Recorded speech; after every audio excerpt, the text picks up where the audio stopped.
Hey, welcome to the stream. It is the first day back for me for December. I'm excited for tonight, but not nothing crazy going on. It's just little old me. I'm just gonna be sitting here chatting it up for the night. Have a few things to talk about, I guess. And yeah, if you're here, thank you for being here. And hopefully, we get into some good things today. Um, First, I wanted to talk about my day, but um, not much happened. I really wanted to just talk about my hair, but yeah. So we just got back from Mississippi for Thanksgiving, which was a really fun. Um, that was a fun trip. Except I got sick on like the day of Thanksgiving, like the night of Thanksgiving. That sucked, and so um, I decided that I just was like gonna stay inside for those days. And so yeah, I had Thanksgiving, like we got there, man, there was so many things that first of all, we got there later than we wanted to because we basically missed our flight and had to catch another flight, and then the other flight had two layovers instead of one. So we ended up not getting there till like 11 o'clock at night, which sucked. Um, but it was okay. It was better than getting there the next day, I guess. Thank you for following. Hi. Um, and so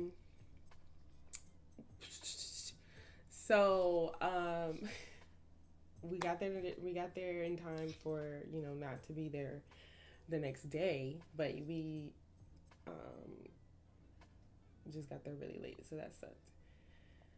One in the room right now. Wow, thank you.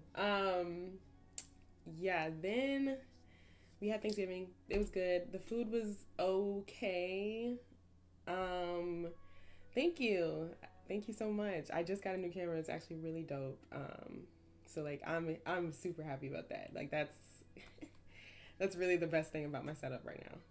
But I also did just upgrade to a better graphics card, so that's kind of cool. My husband, are you dual streaming? I am streaming, yes, on YouTube and Twitch. How do you know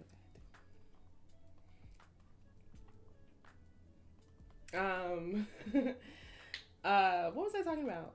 Oh, I was talking about Thanksgiving. Yeah, we had had good food, but it wasn't like all that. And we made the mac and cheese, but David's mom only got 3 bags of only 3 bags of cheese, so it didn't have enough cheese, and we didn't have cheese to put on top. So that really sucked. That's sad, and like it's just funny how every time I make mac and cheese, I'm like taking notes of like everything that goes wrong, just to hopefully one day avoid everything going wrong. Hopefully the next time I'm gonna make some more on nothing right now actually on YouTube either. I just do it because I have some I have some people who would like to be on YouTube because it's easier and the stream loads better on YouTube. And then like people just don't have Twitch accounts. Specifically women. It's mostly the girls I know. Thank you. It's a Sony what is this? A Sony A6400. I got it with my sister. We're splitting it. She's a videographer and I'm a streamer, so I said, well, let me use that. So we decided to go half on it. Yeah, it's pretty dope. Pretty dope. Uh-huh. Yeah. I love this camera so much. I actually am gonna show some content that we made later with it. We went out and did some oh, that's cool. That's cool. Graphic designer. I do design, but like I don't do it for like work. People are too picky, and I like to design how I like to design. But not very many people have the same vision as me. Oh, okay, yeah, that's nice. Cool. Yeah, I get off track so easy. So like asking me questions, I really appreciate it. I will completely forget everything I was talking about though. Shoot. I was talking about Thanksgiving at one point, and then I got into the camera, and it is what it is. We didn't have the cheese. Yeah. Oh, and then I made banana pudding because like I really wanted banana pudding, and then the person whose house we were cooking at did not have measuring cups, and the store she didn't have measuring cups, so I don't think I used enough flour or sugar in it, so it didn't come out sweet enough, and vanilla the pudding didn't come out thick enough, so I was just really sad about that. I mean, not really sad. It was still okay, but I was a little sad about that. It's okay. I've been doing this since 2019, so you must be getting a lot of bots on your stream, which I'm assuming. Yeah, I mean, I've gotten a few. I've definitely gotten a few. Yeah. But it's also, I understand, it's just a thing that graphic designers do, like create bots, like Twitter, stuff like that. It is what it is. I understand the hustle. Some people really need it, and some people, I make a lot of my own graphics. I just don't put them.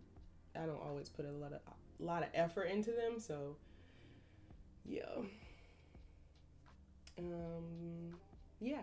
Anyway, so besides streaming, I work and I do fashion content as much as I can now. I'm just trying to kind of get started on actually creating a lot more fashion content. I've done it here and there, and like I've been into like fashion design and not necessarily design, but more like styling all my life. So that's really the main other thing about me. And then streaming I just do because I like talking and I want to have a show one day. So this is the preparation for having a show one day. We'll see. I don't know. Yup. Oh, thank you. Yeah, it's definitely. I'm a girly girl. I don't know.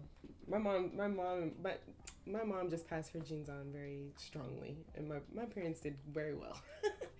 Anyways, what was I gonna say? Next, after Thanksgiving, all that stuff. Yeah, that was pretty dope. I got better. I wasn't sick anymore. I was sick for 2 days, and then after the 2 days, I ended up like feeling kind of better enough to go to church. So I went to church on Sunday and playing parent cards. What does that mean? I'm just that's just oh, okay, I get it. I think you were saying you were playing cards. The loyal kid. For Thanksgiving, is that what you were doing? We had one night where we like played. Well, I didn't play any games, but we had our David's cousin over for games, and they were playing like MK and stuff. But I was waiting. Actually, I was waiting for a sale to drop for MySims on the Switch. But Nintendo doesn't put their games on sale on Black Friday for the most part. It's usually the stores that put it on sale. So that didn't. They did have the game on sale online, but I had to order it or pick it up, and I was just like, I'm just gonna download it. So I ended up trying to download it on Monday night, and the Wi-Fi in the hotel was not good enough, and then my well, it was good, it was just that it wasn't connecting. For Christmas, I don't know. I would love to see your work though. If you have a portfolio link somewhere or an Instagram, feel free to put it in the chat. And I'll definitely make sure I check so I can see what I can think of. Or if you have like something that's interesting that you already have in mind, I love seeing other people's art style and seeing what they come up with, because that's one thing about being a designer, that my mind is a little limited on like the possibilities of things that can be done. So yeah, I have Discord and Twitter. So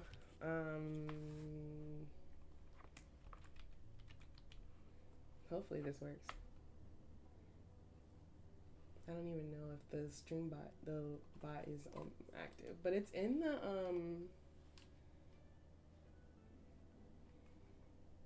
What was I gonna say? It's in the about section, my Twitter. Yeah, yeah,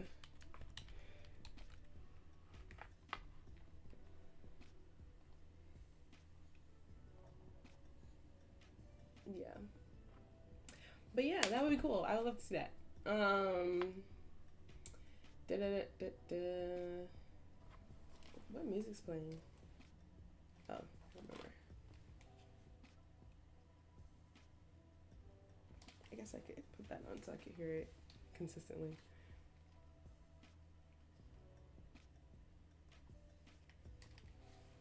It's funny. I'm listening to more lit music in my ear than this, but it's kind of funny because it's just like a different vibe from what like my perception of the time is.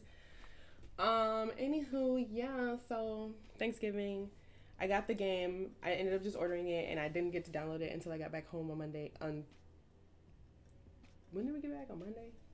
Yeah, we got back on Monday. So I started playing and I was so excited. Oh my god. So I'm excited to show that later. I'm gonna play MySims later just to like show everybody what it looks like. And it's so funny because it really does just look like the original game. My husband was like, "Oh, um, is there anything different? Did they like update the game at all?" And I was like, "No, I don't think they really updated it. It looks pretty much exactly the same. It doesn't really look like they'd even changed the storyline much. Maybe they added some stuff, but we'll see." Um, but I also, because it was a bundle, so the game was a bundle for two games. So technically it was like two games for $40, $20 a game. And I've never played the My Sims Kingdom. I've only played regular My Sims. Yes. um, I love my marriage, yes. But yeah, yeah, My Sims Kingdom I've never played, so I'm excited to try that and like make a world and see what that one's like because I've played regular My Sims and like so far it's pretty what I expected it to be. So anyways, yeah. Let me see if I can turn the bot back on, but I don't know if it'll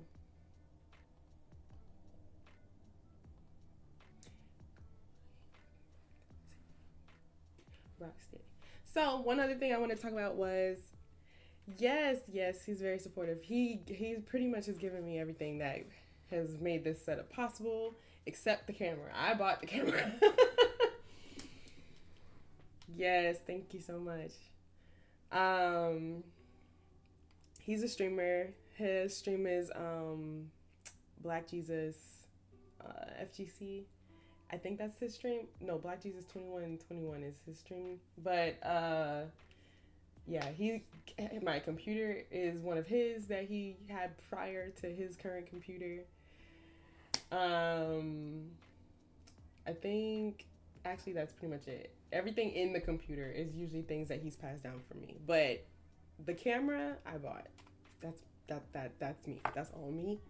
Um But yeah, he's super helpful with like setting up everything and like getting me used to like using everything relatively quickly and like not having to start from scratch, which made it much easier to start and like get like leveled up faster.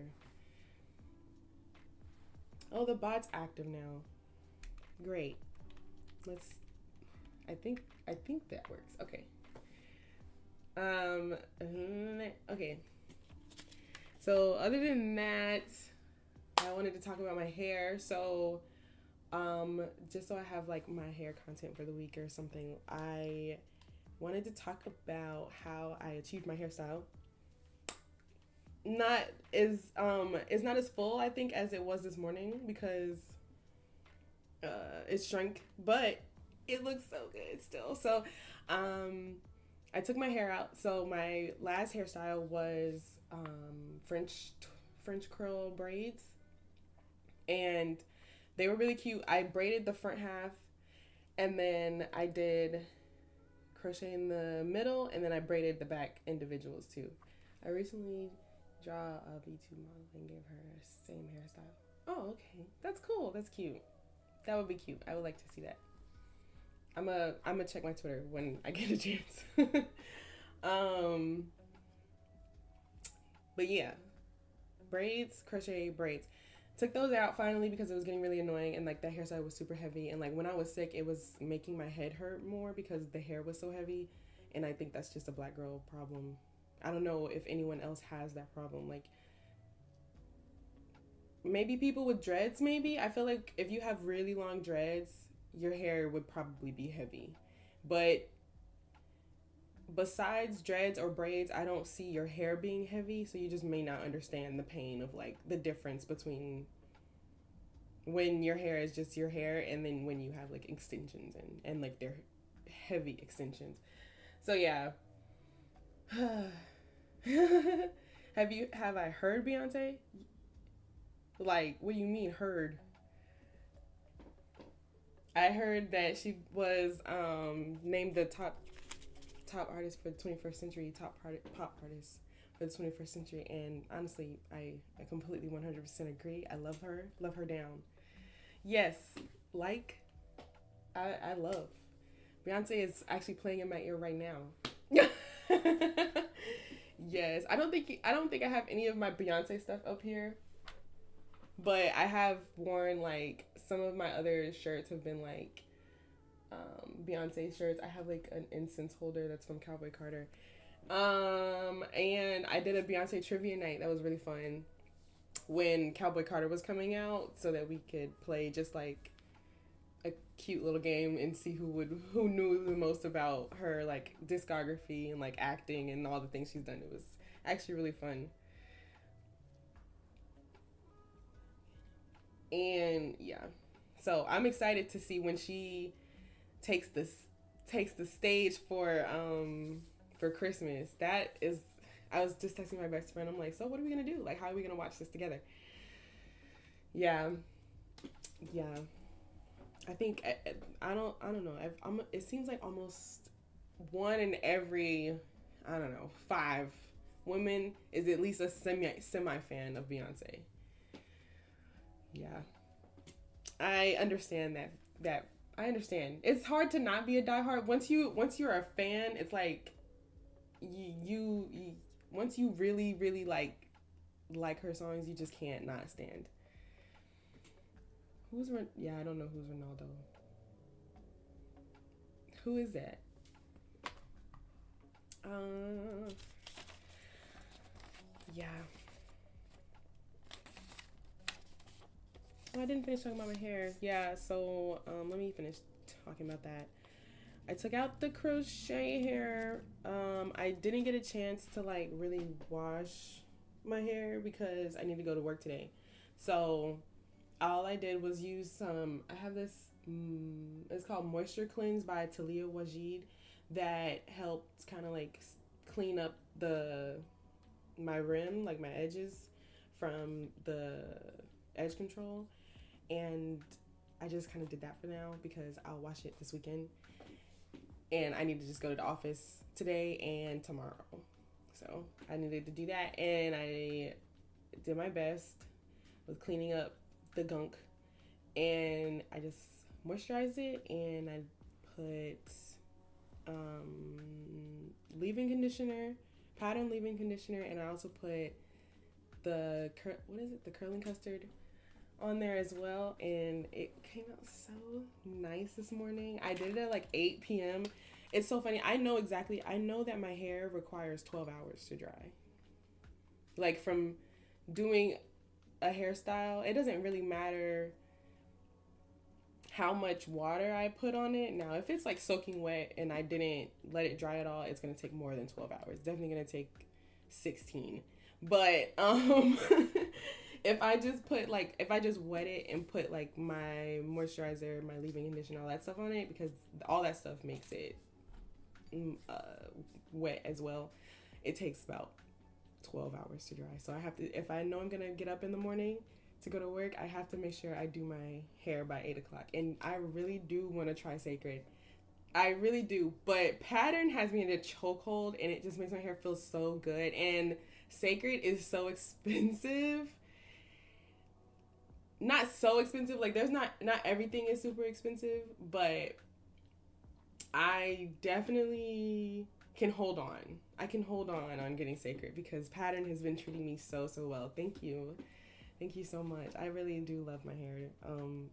I'm very grateful for my hair, and I'm just enjoying it while I have it. Hopefully, I have it for the rest of my life.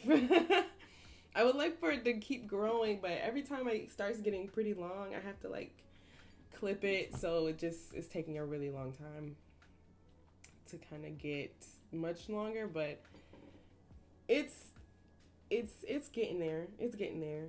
It's getting there. I need to start going to a hairstylist. Like I actually need to start getting my hair like consistently washed and trimmed by a professional because I don't think I can handle it all the time. Like I love doing my hair in between like my braids for a little while, but it's like 2 weeks of time where I'm like, oh, I love my hair. Love it. Doing great. And then after that 2 weeks, I'm like, oh my gosh, please put this up. Put it somewhere. Do something. I'm tired of doing it. And I don't know. We'll just have to. I gotta just get somebody to do my hair at that point. So, yeah. And I need it done like in a day. And that's the other thing. Because if I do my hair and I want to maintain my hair, it just takes me so long. It takes like 2 days for me to, from like start to finish. Like if it's like taking down my braids, washing my hair, blow drying my hair, then like doing the hairstyle, like that's for sure one day. And then that means you have to make, like you have to let the next day has to let your hair dry and set and all that stuff. Hopefully, you don't have anything to do this day so that your hair can stay in the hairstyle so that the third day you're good. The third day is where we can take it out and we can wear it. But yeah, that 2 days, that's just too much. I need to have my hair washed, combed, brushed, everything pressed, set in like half a day. Yes, I remember I never really understood that song at first, and then I started really understanding that song.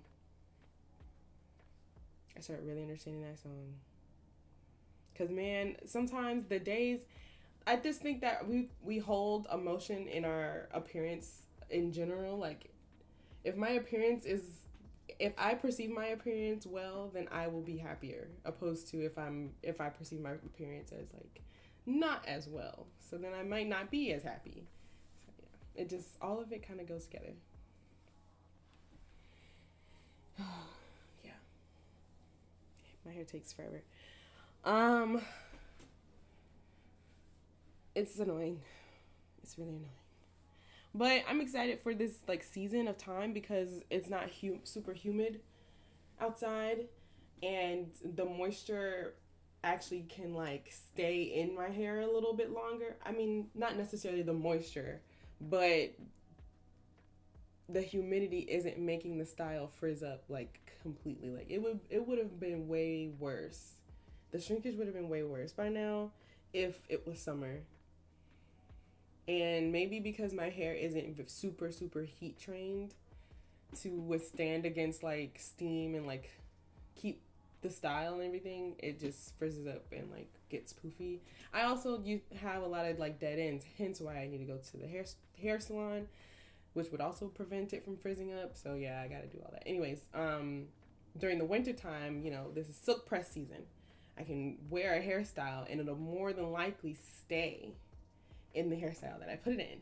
So this is staying better than it would if it was summer. So like I love that. And I had to think about like what hairstyle I want to do next because I don't really want to wear my natural hair for the rest of this month because usually like December I want to like dress up or like there's parties and stuff, so I want to have a hairstyle that I don't have to worry about doing my hair.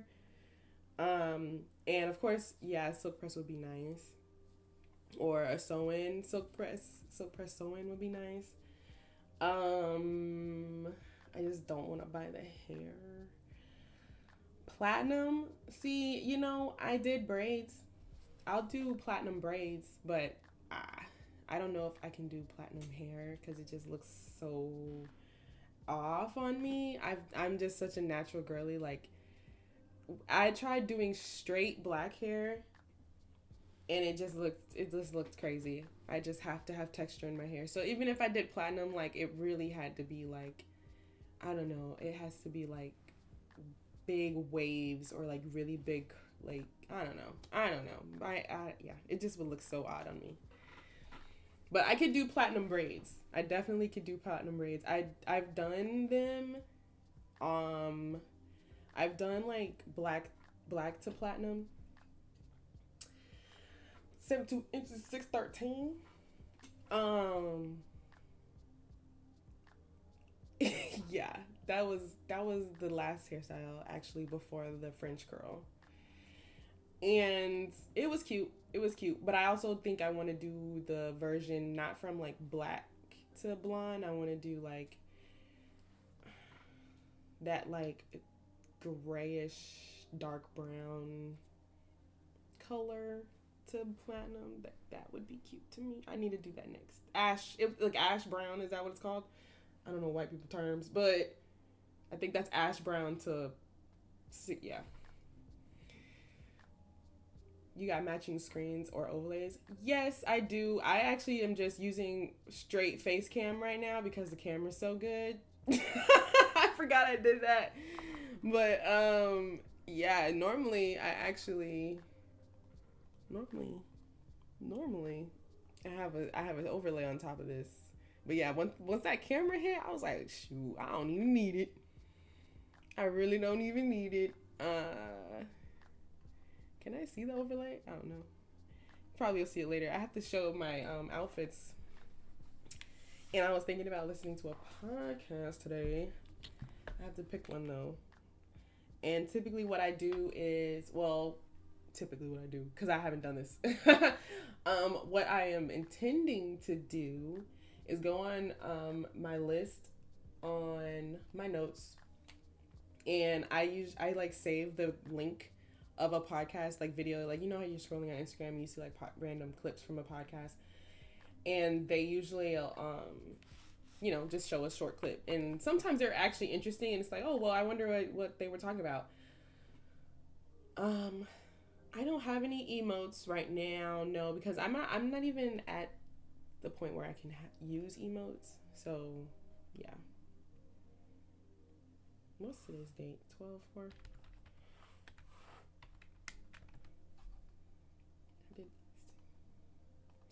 Okay, let's go pick a podcast.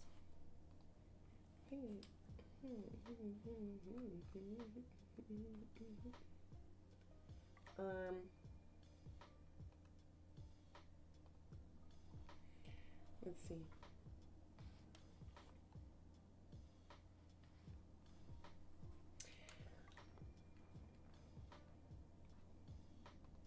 Let's see the next one. I'm gonna pick a podcast for us to listen to so we can like talk about it.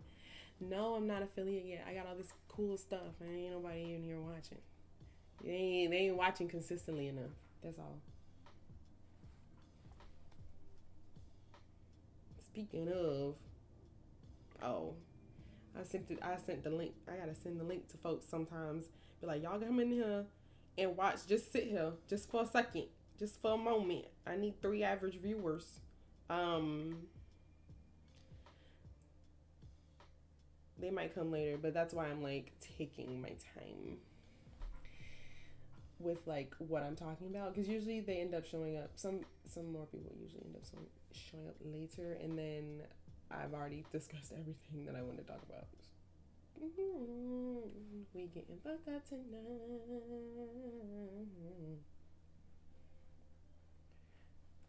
Ooh, these podcasts are juicy. I don't know which one I want to do. Oh, I already watched this one. It wasn't even that good. See, that's another thing about some of these podcasts. Okay, this sounds good. Now, let me see what we're gonna view here.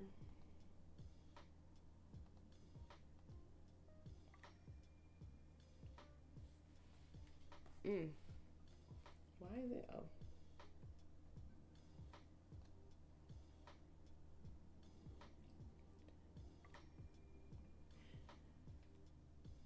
No, get up. Um.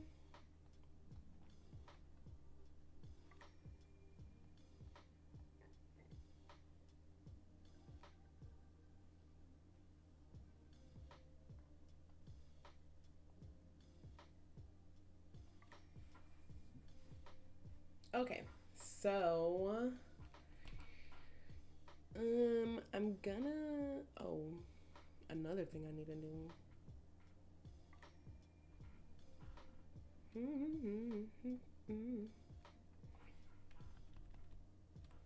What is underneath it? Oh, that makes sense.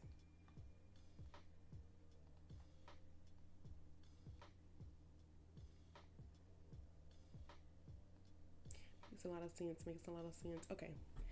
All right. Let's go. Let's go switch over and talk and listen to this podcast. We don't have a chance sometimes.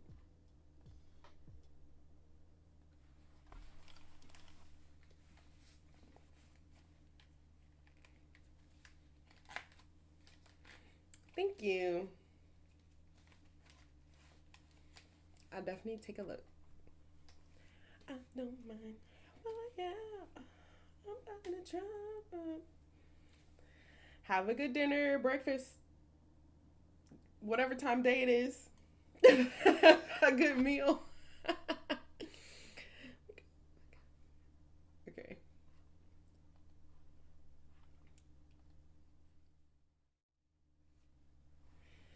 All right, guys. So, oh, okay, okay. Good. Good. Okay, okay, okay. Nice. Well, have a good dinner. Really being successful in those. Okay. Let me start this over. I was very naive when I graduated from college that everything was going to be based on your work and your work ethic, and not realizing that everything is about relationships and connections. Every corporate environment that I've worked in, it's been a political thing, like, oh, I like this person, so they're going to get a promotion. Oh, I know this person's dad, so they get this opportunity. I don't think it's a real endemic problem to these institutions. I just think that's human nature, how things work. And I'm sure there's so many women of color who can speak to this. And that's why there's probably so many women of color who have chosen to be entrepreneurs and do their own thing, because we don't have a chance. Oh, I'm in Florida. In these organizations to really realize our true potential. It makes a very strong case for entrepreneurship, and I needed to strike out and do my own thing because I would not. There was no chance of me really being successful in those situations. I was very naive when I graduated from college. That Yeah, I remember when I first heard this one, and I was like, I have some things to say about this because I feel the same way working in corporate. But yeah, I said I would. Did I say? I said I'm in Florida, so we're like 2 hours behind you, depending on what part of Texas you're in. That's funny. But yeah, let's go watch the whole thing. That was the initial video, and I need to figure out.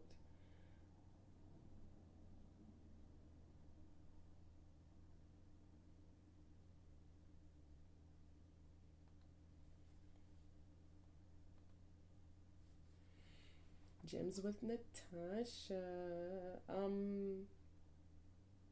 I guess YouTube would be worth it.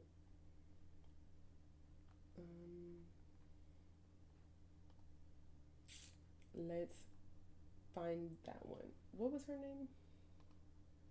Oh, Claire Summers.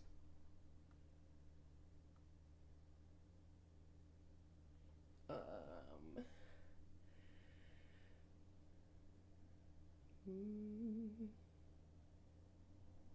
Oh, I guess it would be worth it to like search her content.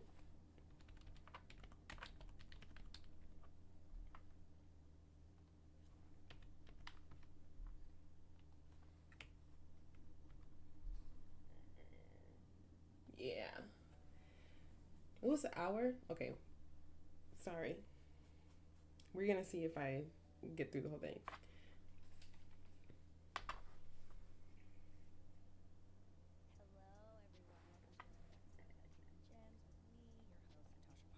I am excited because today we have a fashionista the fashionista here from Fashion Bomb Daily. Claire Solmers is here to share her life, her love, and gems with us today. And I'm so excited for you guys to meet her and know her, and our audience to hear what she has to say. Hi, Claire. Hi, how are you? I'm so good. I'm so happy to be here. I'm so glad that you're here. So this is your camera. I love when our guests intro themselves during Fashion Week, and we are actually coming off the heels of Fashion Week. I don't know exactly when this episode is going to come out. Maybe in a week. I'm gonna skip through some things. Energy. You were Henry Louis Gates and things like that. I shifted from wanting to talk about politics and current events to writing about fashion, and it was fashion and beauty, and then eventually honed in just on fashion. Oh snap! Wow. Oh snap! What was your major when you were at Harvard? French and African American studies. Wow. So you really were like, I don't know the what we're battery gonna do after died. this is my interest. Right, because my brother also went to Harvard. Yep. And he actually encouraged me to go to Harvard. I didn't want to go to Harvard. I wanted to go to Columbia. New York, yep. Yep, I always had my eyes set on New York, and my brother was like, you should go to Harvard. They have great libraries. You'll have fun. And I visited him, and I did have a good time. And, I think it's important. There are like little angels in your life. Yeah. And there are people who can give you bad advice and good advice, but I think always keep yourself open to good advice. People have your best interests at heart. Hold on, y'all. My camera died. The camera died. Because a lot of people now, they're like, oh, you went to Harvard. That's so impressive. And I'm like, I never wanted to go to Harvard. But I had somebody in my family who believed in me and saw bigger for me than I saw for myself. And I was open to that suggestion. And so he helped me, like, with my application. He proofread my essay, and I got in. I mean, I also had good grades and was that girl who was in every club and cheerleading and track and all that stuff. Yeah. But I ended up getting in, and he told me when I went there, because I didn't really know what I wanted to do. I wanted to major in economics. I would have failed out of Harvard if I had majored in economics because I am not good with numbers to this day. But he was like, just major in what you're interested in. That's great advice. At the end of the day, people you went to Harvard and they won't care what you majored in. And so I majored in French and African American studies. Always been obsessed with French for some reason. I think it is back in history. Like, I have family members who were commanders in the right. Yeah. And the nation also offered paid internships. And so I applied to all three. I got all three, and then it was a matter of picking and choosing which one I wanted to do, and I ended up doing New York Magazine at first. Wow. Which was kind of that's a cool magazine. Trial by fire, because it was just a completely different environment than Upscale was. It was just not as warm and friendly and fuzzy. It was definitely one of those things where you had to create your own opportunities. And competitive. It was extremely competitive, and people weren't. I think the nice thing was tough for me, because in Atlanta it was just a family. Like, people were all smiling and happy. They wanted to hear my contributions and what I had to say. Whereas at New York Magazine, it was more like me having to put myself out there and meet different journalists and try to find work. Because if it and were they up to say me, that I a would lot just be about passing New your York. work It's ethic. like you don't really you have to really put yourself out there, and like some people don't want to do that. New York Magazine, I was kind of like, I didn't have any connection to them. It was just one of those things where everybody knew each other and they elevated each other, and I was this outsider coming in trying to vie for a position. And I think that's kind of like, it's just human nature. Yep. Because every corporation, every corporate environment that I've worked in, it's been a political thing. Like, oh, I like this person, so they're going to get a promotion. Right. Oh, I know this person. This is the clip we were just so watching they get from this Instagram. I don't think it's a real endemic problem to these institutions. I just think that's human nature, how things work. Yeah. And that's why I think that, for me, the corporate world is not for me. And I needed to strike out and do my own thing, because I would not. There was no chance of me really being successful in those situations. Because you think that it was maybe like not you weren't down to conform. Yeah, I feel like what I was gonna say about that was like I kind of feel like my job when I first started working there, every like the people that were helping me, I was an intern, so like the people who were helping me were really trying to help me and like get me acclimated and push me and like do the things that I help me do the things I needed to learn how to do. But and they were great. They were amazing people. They really helped me soar and like taught me all kinds of things that I really appreciate to this day. But when they were all gone, I felt like it kind of left me like in a position where I was like, oh, okay, well, I have to figure this out by myself now, and no one else is going to advocate to help me. You know what I mean? At some point I realized I was like, no one's going to help, no one's just going to help me, no one's going to advocate to help me or notice, or people didn't notice I was struggling, I think, as much because they weren't like in my corner in the first place. So I understand the feeling of like, well, human nature is like, oh, we're going to help the people we know. We're going to give this to them and give this to them. But if you don't know nobody and if that's what you see going on, it's like definitely would be harder to like level up when no one's in your corner trying to push you to the front or like get you this position or make something work for you. You know what I mean? Because like that's usually how corporate works. Is like somebody either made it work for them, they know somebody else, yeah. Let's get back. Whose family had just bought the magazine. Mm-hmm. So this guy who I had gone to school with, so same qualifications, Yep. because he was friends with the owner's son, Yep. got a job. Yep. Whereas I, who had been slaving there for 3 months making no money, Yep. was not even considered Thought of. as a Hey, Mm-hmm. how's it going? These are the real things and the real transactions that are going on behind the scenes. It's okay. Don't tell. We haven't gotten too college far into graduates things. that, like, I figured you would join later. these things matter. Mm-hmm. And I can't really fault him. It's like he owns a magazine.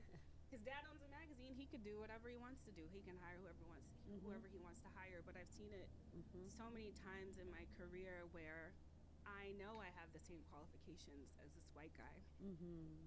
but because It's a not podcast super that close or not friends with him, I was I'm not interested getting in this from a opportunity. Mhm. And I'm sure specific there's clip. so many women of color who can speak to this. Mm-hmm. And that's why there's probably so many women of color who have chosen to be entrepreneurs and do their own thing because we don't have a chance sometimes in these organizations to really And I realize wanted our to true see like potential whatever because she we was don't talking have about.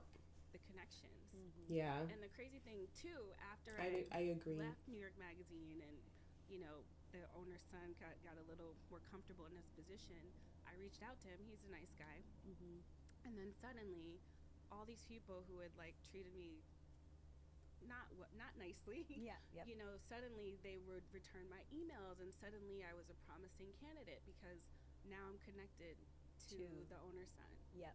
Yeah, I've seen Yep. it happen so many times, and yeah, you know, and that I can't say sucks. that I can't fault them for that because it's human nature to look out for your friends and family, etc. But I think that it makes a very strong case for entrepreneurship and Mhm. kind of doing your own thing and setting your own path, and kind of doing things the way you would want to do them, Mm-hmm. Yeah, doing things the right way and hiring people based on their talent and not based on your connection to them. So. And do you think like your faith is something that people yeah. I feel like now that I'm getting into where I'm at, I definitely feel like at this point, we see it already where corporate is just so hard, and I definitely feel like corporate is even harder for Black women. So I know like it's beautiful when there's like people getting jobs here and there and stuff, but then there's also just so many people who don't get jobs, and then you end up being in that percentage of people who are just not getting the job. And at some point it's like, okay, well, I don't need to do this. I don't have to work in corporate. And that's how Michaela feels now. It's like at this point it's like what's the point of doing this if it's going to be this hard in the first place? Like it's not that deep. I could just go do my own thing, be my own boss, work with the people I want to work with. You know what I mean? And that's probably why a lot of Black women do end up being entrepreneurs, which is basically what she's saying is like, we don't have those connections with like upper level management people who are board of directors and stuff who can just put you in the right rooms and invite you to the right parties and have you socializing and you know what I mean? if we don't know those people, it's a lot harder to compete with the people who do. You just never would be able to really compete. And so when anything doesn't work out now, I know that it's not meant for me. What is made for me is for me, and there is a bigger plan for me out there, and I just need to trust in this journey and trust that whatever God has for me will manifest in a way that will blow my mind. Yes. Amen, sis. Yes. Okay. So what was the pivot, the turning point, the last straw when you were like, okay, I'm out of here for New York Magazine? Oh, well, I didn't have a job. I didn't have anywhere to go. And Was it just like my internship was over? Yeah, my internship was over. And I had another one lined up for Newsweek magazine right afterwards. Okay.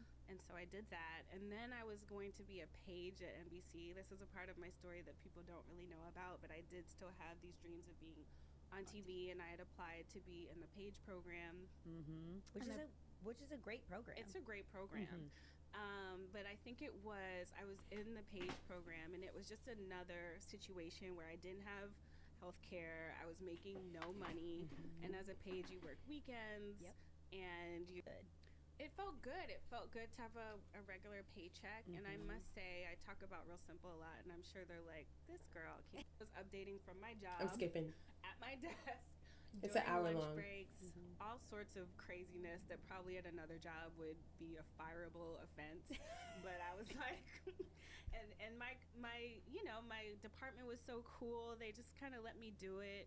But it got to a point where I was getting too big. Like I was featured as a blogger of the moment in Teen Vogue. Women's Wear Daily had written about me, but at the time I was anonymous. Because I didn't want them to write about me.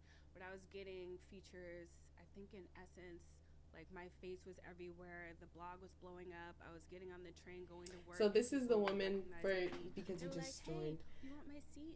Claire from This is the one that she runs Fashion Bomb Daily, which is an Instagram blog website. Well, it's not just on Instagram. It's a blog website for like reporting on what celebrities are wearing. I wanted to live there at some point in my life for an extended amount of time. And I was like, I want to work in fashion. I don't have an avenue here at Real Simple. Let me move to Paris and just see what happens. I can become a better French speaker. I can take a little break and also see if I can get into the high fashion industry. So that's what I did. Because I didn't mention that while I was at Real Simple, I was applying to Vogue. I was applying to Women's Wear Daily and all these things and not getting anywhere. Wow. And so I was like, I have to do something. Gotta do your own thing. Quit my job, moved to Paris. I knew like one person there with the goal of working in fashion in some way. And I had so much free time because when I got there, I was like, I have nothing. I went from this very robust and full life with friends to absolutely nothing. Right. Starting over. And so I took that time to basically make Fashion Bomb Daily my full-time job. Updated every day, all day. Worked little jobs on the side, freelance jobs. I taught English to children. I taught English to businessmen. Wow. But I was in the heart of fashion. Like I was there for Fashion Week. When Kanye West first started to go, and Pharrell was there. It was just an exciting time. Yeah, so we share that love for Paris because I am the exact same way. I'm obsessed with Paris. I love it so much. So that's great that you got to live there. So you started Fashion Bomb Daily as were you the face then? You were not. Was that because you were at Real Simple? No. Okay. No. Why were you not face fronting as like this is your new avenue that you're doing? Was there a reason why you didn't start that way? I never intended to be the face of my brand. Okay. I always intended to just be the writer behind the scenes. Okay. I knew that we had the traffic. I knew we had the following. This was before Instagram, so people couldn't quantify it, but I could see from Google Analytics, from all the comments and things that we had as big of a following as a Brian Boy or Nitralicious. These were the sites that were big at the time. But when H&M, for example, would have a big fashion show in New York City, we were never invited to anything, you know? And I realized that the fashion bloggers at the time who were getting invitations were the faces of their brand. Right. And so I was like, let me put my face out there. Okay. Despite my hesitation. Because even now, I don't. Okay, now I'm hamming it up. Yeah, Yeah, you don't like it. It's you, girl. It is you.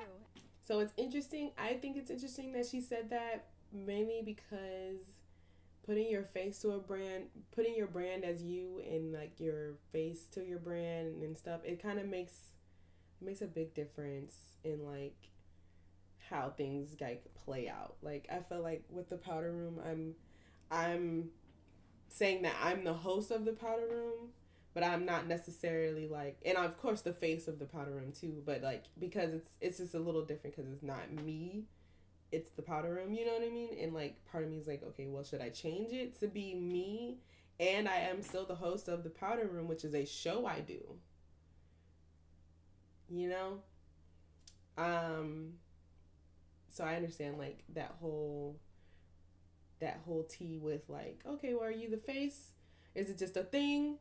Or is it you?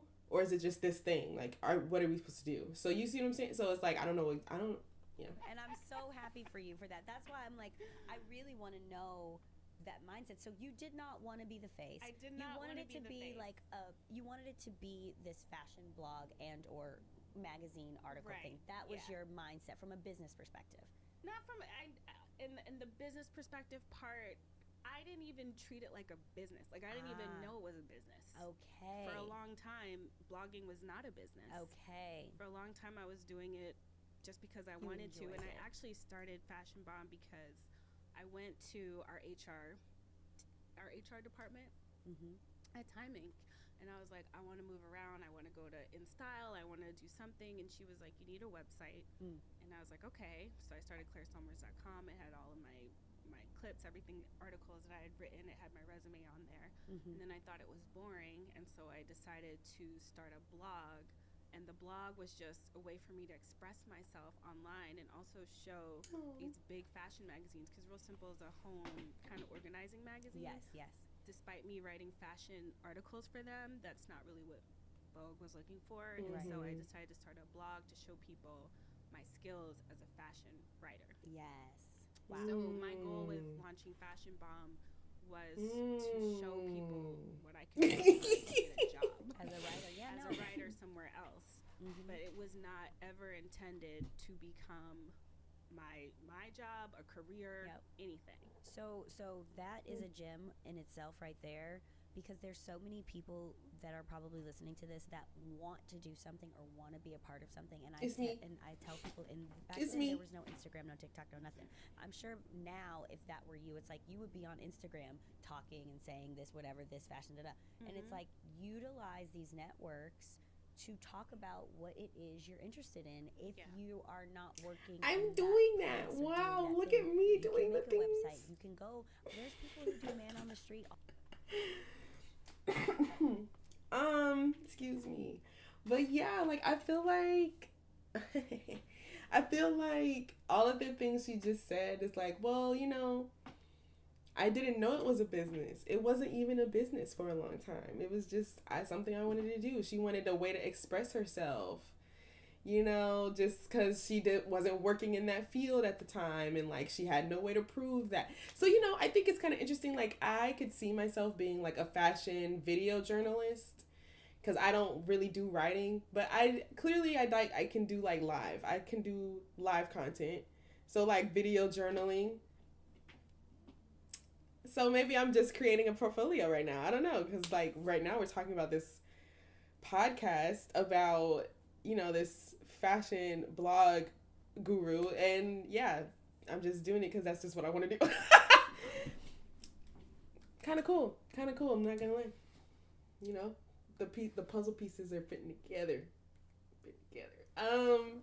But yeah, that's pretty inspiring. I'm not gonna lie. Just kind of hearing that like at this very moment, kind of like bizarre. I wasn't expecting her to say none of that, so yeah. But yeah, I feel like I'm doing all the things. I'm just hanging out and doing what I need to do, you know? All the time, and ask people random wild questions about whatever it is if you want to be a reporter. You know, there's so many things that you can do now, and there's so many ways, but consistency is so important. Right. So when you were starting blog, how often were you updating and doing things back then? I had something scheduled every day. Wow. And I had something like Monday, I think it was street style. Tuesday was fashion news. Wednesday was, I don't know. It's Right. been so long. Right, but you had some. It was a schedule. There was a schedule, Wow. and every Sunday, because I was working full time, every Sunday I would go She to was a doing coffee this? shop, Mhm. and I would draft things up, and I would have them scheduled throughout the week. Wow. So that's hard work. Yeah. It is hard work. Yeah. As a full time, that is great. working full time, and then Okay, so doing then that you and went to just Paris. taking your Sunday to Went do Paris. that. We are honing in on this. We're I hustling. guess I could we're do teaching that. people French. Teaching people English. Is a life like teaching people You English. should Sorry. see Teaching how people English. my Maybe methods it's of just the teaching camera English. I was like, trying watch to auto this, Judy. adjust. Okay. Denied. Listen Okay. to this song. This was 2006. Mm-hmm. For some reason, everybody in the fashion industry was like, let's do blackface. This is fun. I wrote a letter, and I was like, it was just very militant. And I was like, I watched Spike Lee's Bamboozled, and I think blah, blah, blah. And then, my French, my written French is fine, but I sent it to my French friend who is perfectly bilingual, and I was like, can you take a look at this and let me know, because I'm ready to send it. He was like, if you send this letter, they will think you were crazy. Send this letter. And he was like, let me just Okay, get let's out go. for it. Mm-hmm. And I remember I was listening to Kirk Franklin on my way to that meeting. Yep. And Corinne Rotfeld, I think, is so. Wow. Wow. Isn't that is crazy? amazing. No, Good for you. We might put you in my own makeup. Mhm. I think I probably look crazy, and I was wearing Zara. yeah. I couldn't afford much. I Right. was very poor in France, but Mhm. she went in and she loved me, and she was like, what we're gonna do, we're gonna have an internship for you. We might put you in the beauty department, or we'll put you on the website. And so I ended up working for the website. So I got an internship, and it was for Vogue, .fr, Glamour, and I believe it was GQ as well. Wow. Wow. Wow. I don't know That's exactly amazing. what led No, to that, it's but amazing. It's amazing, and but also you have to give yourself your flowers too. And it's like, you're doing your due diligence as well. Mhm. You're taking these opportunities. Like, I don't know if they're gonna respond, but I'm gonna write the letter, and I'm gonna have my friend look it over and make sure I don't sound crazy. Like, these are all beautiful steps. That's like, so many people feel helpless in where they are in their life, because it's like, how do I get there? Mhm. But you really do have to come back to like, but what is in my willpower? What can I do? And even people saying, like, sending DMs, you can literally DM Beyonce right now. Now, will she see it? I don't know, but maybe. But you know what truly. I DM all kinds of people, child. But that's you can literally do that right now. Which is so much easier than like writing this whole letter in French and then having your friend. Do you know what I mean? And so there is I believe that. This is a very interesting podcast, I will say. All the time, God wants what you want, especially when your heart is pure and it's coming from a pure place, right? I don't care if you're working at Vogue or not, but if that's going to fill you up, yes, let's do it. But I can't wave a wand and do it. You have to do your due diligence, and that is a prime example. That's a word right there. Doing your due diligence and then it paying off for you, and seeing, like you said, like it's this path. And if it didn't work out, like you said, something else would have happened, but this is what you needed for the next step. So now, what did you learn in this part of your life from this job, getting this position? What was the? I think just being fearless. Being fearless in anything. This is I pretty think I'm the interesting. type I'd of like this. person- I think I'm instinctually I like the host. and I'm naturally gonna. fearful. I think I'm gonna. I like the fact that I'm gonna do these podcast reviews, because it's gonna introduce me to actual podcasts I want to watch, because I don't have a podcast I want to watch. Like, I don't just like regularly keep up with most of them. So like, as I find more to listen to, it's probably gonna help with like, oh, okay, well, I could probably listen to this one, or at least listen to their season and like see what, or like go through it and see like which maybe people would be interesting, stuff like that. So yeah, if anyone else has like random clips from podcasts that you see on TikTok, Instagram, YouTube, or whatever, and like it would be fun to talk about, like send it to me. Naturally impatient. A lot of people see me and I can come off as shy and soft-spoken. But I think every step of that Parisian journey showed the beauty of saying no to fear and stepping out on faith. Mm-hmm. Getting on a plane, knowing two people, having no money, by the way. No money. Mm-hmm. Like, I had like $2,000. Yep. And I spent it quick because I was crazy and like didn't know how to budget money at all. So I was like, oh, I have $2,000. I can buy $500 shoes. No, Claire. Like, I have no money to shop. Literally on that baguette and cheese diet. Like, okay. Right.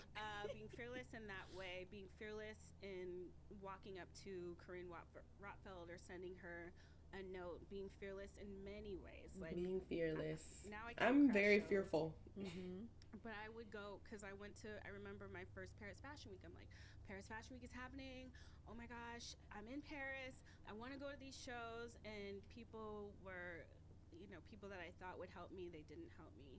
Mm-hmm. People had promised me things and they didn't come through. Mm-hmm. And I was like, what can I do? Mm-hmm. And I went up and I did my little blah, blah, blah, however people get into shows. Yep. And I went to see, what shows did I go see that I crashed? Like Alexander McQueen. Wow. Wyatt, Saint Laurent. Wow. Jean-Paul Gaultier. And each time that I was in these shows or doing these things, I was like, security is going to come grab me and cart me outside and it's going to be really embarrassing. But it didn't happen. But were you doing it from like a press perspective? From a press perspective, I was, because I think a lot of times people, maybe they want to go that to makes shows sense. for the look or the clout, and I was like, I know that our readers would benefit greatly from having a front row seat to these shows, whether it's capturing street style or video or writing about the show. Even now, going to a show and being able to interview the front row or being the first to get that final walk on Instagram.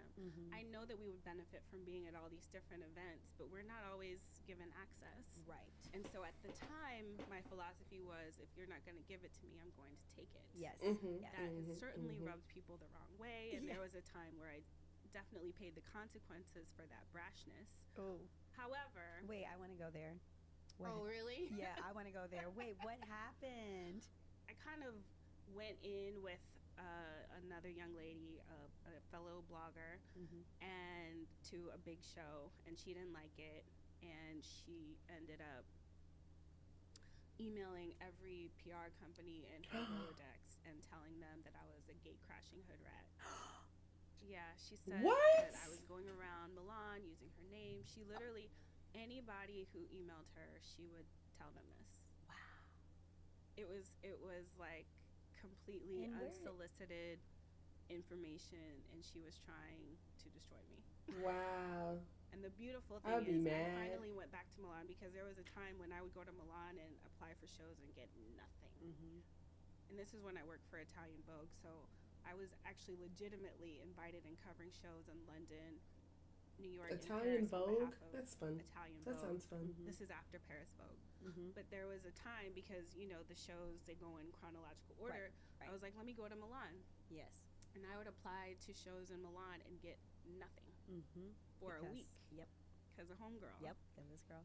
And I was like, oh my God, why is this happening? But I went to Milan for the first time after 10 years last season. Wow. And Roberto Cavalli. Yep. I got invited to Dolce & Gabbana. I went to Alberta Ferretti. And not only did I just go to the shows, I was meeting Stefano Dolce and I met Dolce & Gabbana. I met Alberta Ferretti.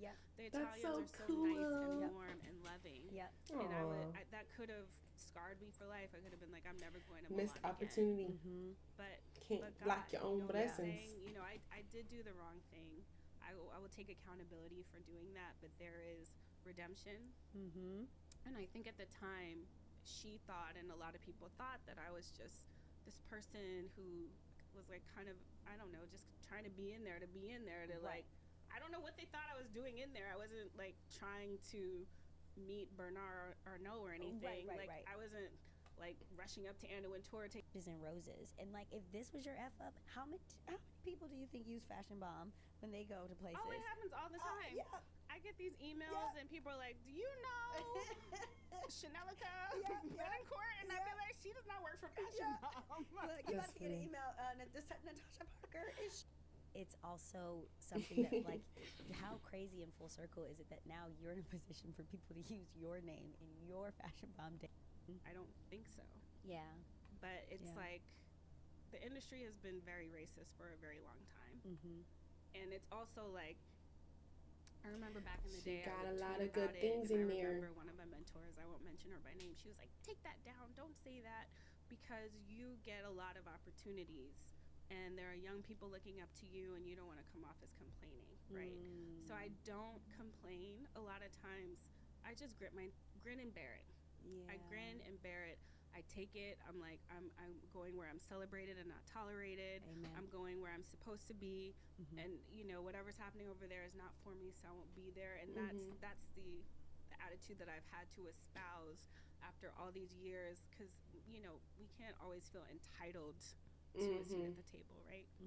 But it's still just like white people. why are things still this way? Yeah. And that's what's interesting. You know, we can't feel entitled to have a seat at the table, but I feel like at some point, we have to feel entitled to a seat at the table, because at least somebody, one person got to be at the table. Our influence is everywhere. It is. Yeah. Like our influence as she has a point. African-Americans it's everywhere. Yeah. From the so way for you to not invite black people to your fashion show, for everything about us, our influence is everywhere, but yet we can't feel entitled to a seat at the table. I'm like, we damn near should. We should. I understand. And that's a good point. That's a good point. We've proven ourselves. You know, people will, but then it's also one of those things where you can prove yourself, you can show the numbers, you can show the likes.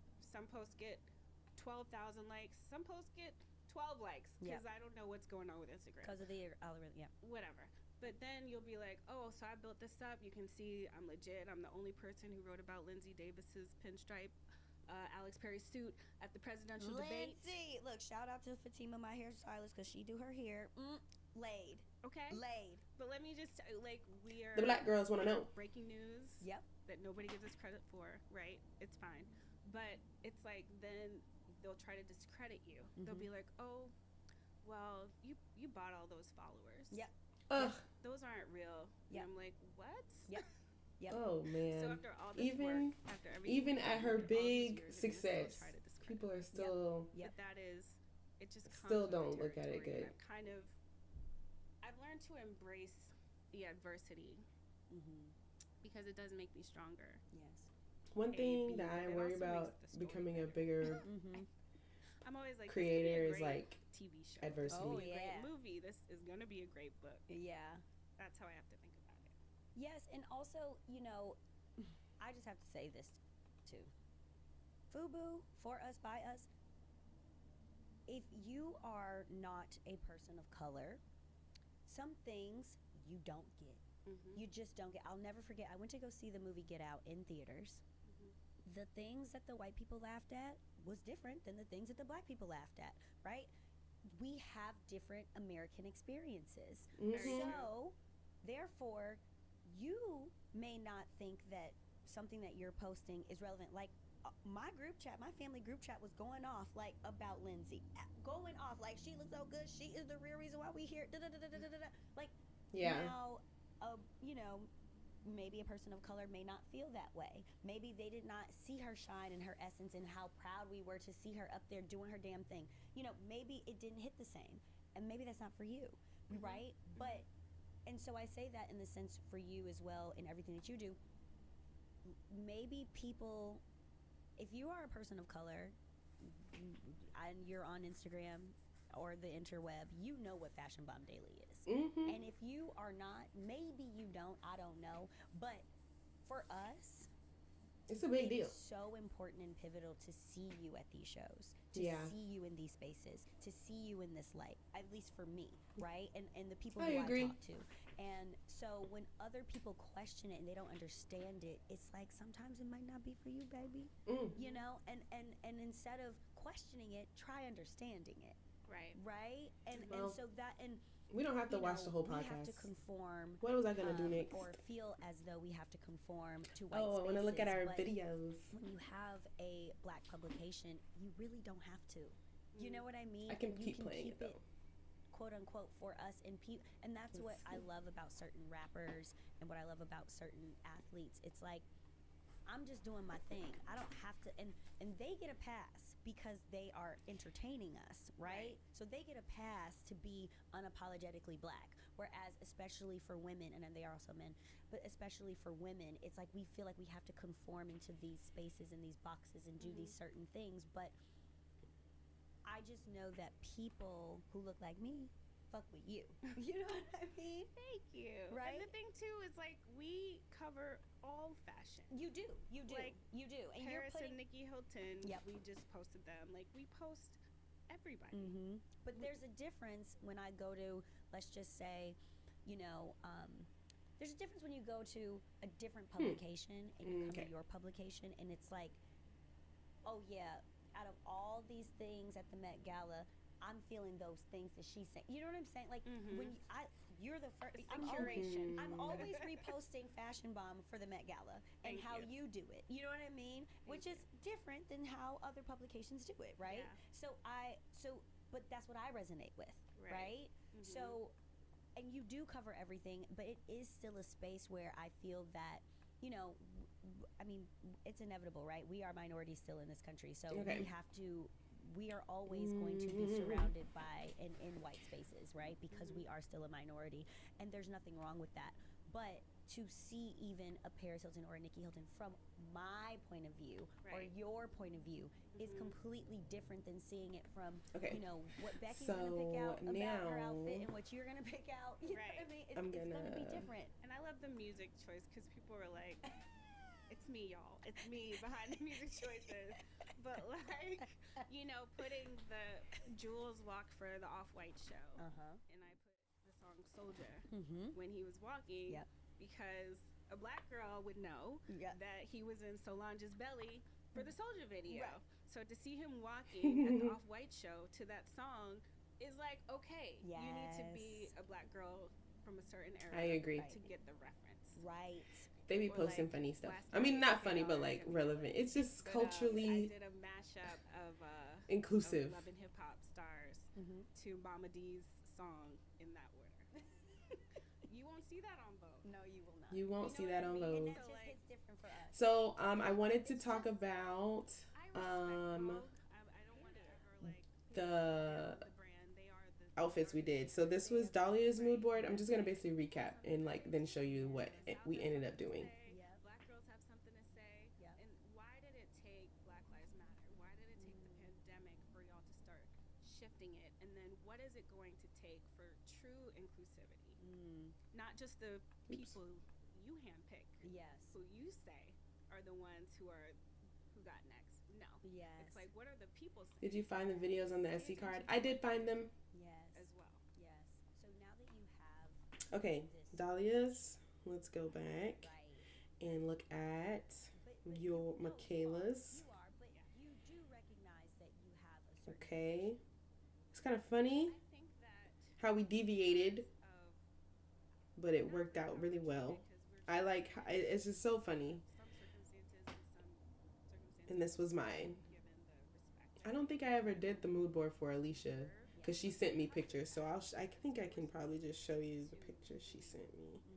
I actually don't remember where she sent them. I would never think Probably on my phone. But yeah, so that was the pictures. Let me go because we don't like fashion back. still feel like we're the stepchild or we're that like little kid on the outside. Like let me in, coach, like that. You know, that makes me just keep that humility going and know that I'm always gonna keep pushing to be better. However we can be better. You know, starting our own podcast. Oh, push, here. like, Actually, let's go to just this bright screen in general. building out the brand. We had our bomb fashion show on Saturday. How was it? It was great.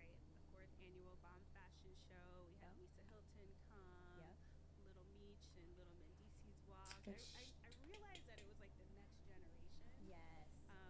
Like Lisa Hilton's daughter, she performed, and Lisa Hilton's Fashion Academy, they showed Display. collection. So it was a lot about that next generation of superstars and the emerging talent, really honing in on who's got next. Yeah, yeah. What's your favorite fashion week? Milan, Paris. That's why. Paris. Yeah, same. It's just, well, I can't say that. I haven't been to all of them, but between New York and Paris, I'm obsessed. Obsessed. I wrote some notes before, which I haven't even looked at, because we're just gabbing. The girlies are gabbing. Like I've already said too much.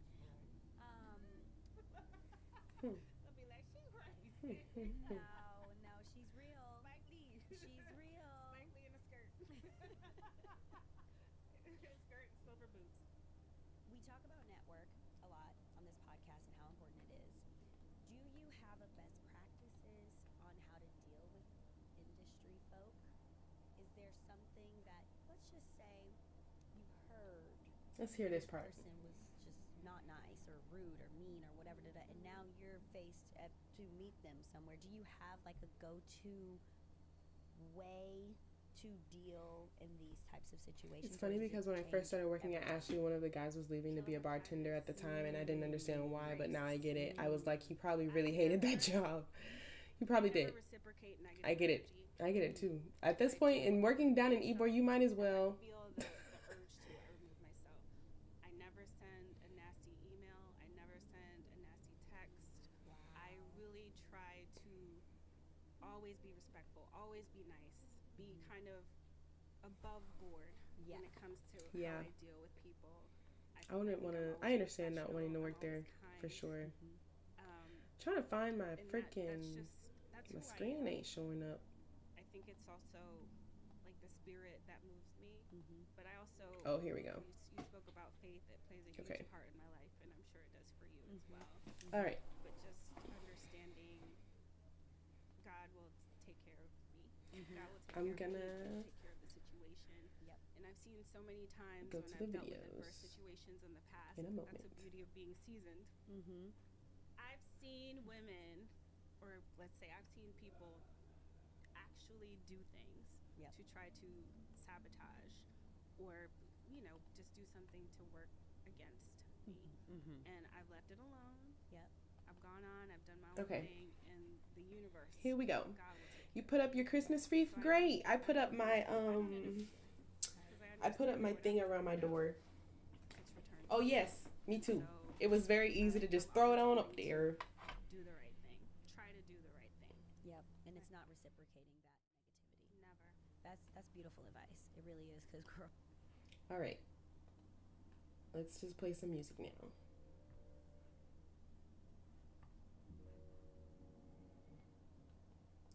Oh, well, I guess we're about to watch the videos, but they don't have much sound. So anyways, let's see the videos. I showed you just now, I showed you the mood boards. I guess it would be cool if I should probably I probably could open them so that we can see them all together. Here, let me open it.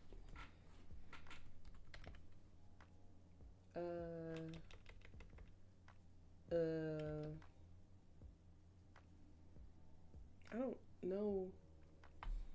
Oh, dang. It used to be called assets.adobe.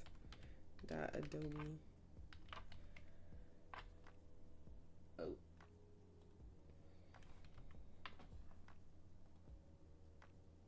Am I spelling it wrong? Oh, I did. Yeah, I just threw that thing on up there. Okay, let's see.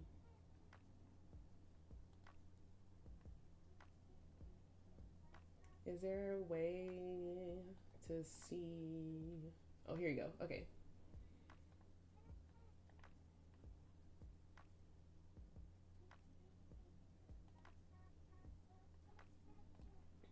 Okay.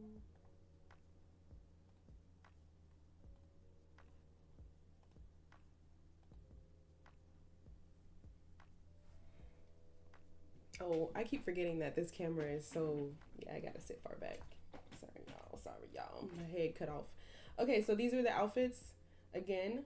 So this was Dahlia's. So let's look at her videos. If I can find some. I think these first ones are hers, but I think, can I rotate this?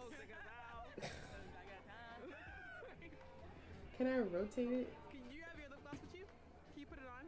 Can I get lip gloss? Huh? Can I get lip gloss? You can give that to me. Then I don't. Can I have somebody lip gloss on my finger? I have one. Let me see if I can rotate. I don't think so.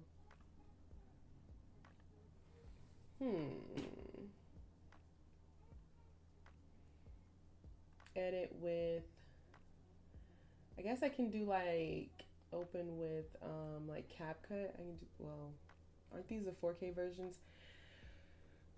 I don't think you can rotate them. Zing-a-zow, zing-a-zow, zing-a-zow, zing-a-zow. Okay, well, let's see. CapCut or something.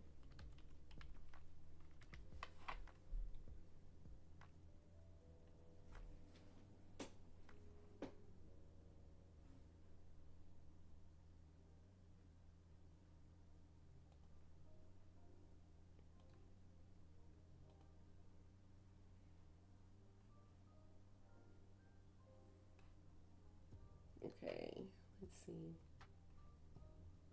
If I just put the videos in here and then rotate them.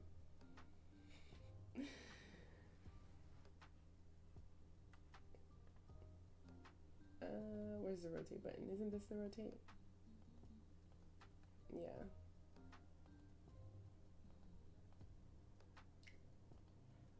Oh, wrong way. This way. Okay. Okay. I'm gonna put them all in here and just play them back to back. Would that be silly? Hold on. I'll just do these.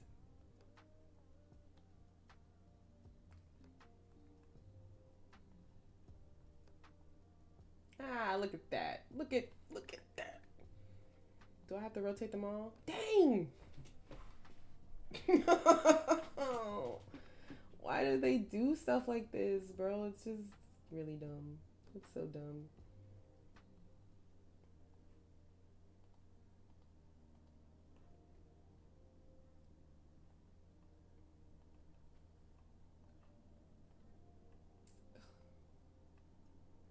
Now they're all not the right size. Oh, brother. Now, I did not expect that.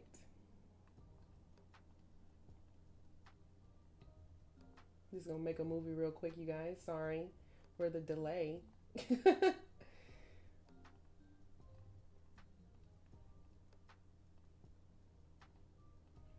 And then I wanted to like,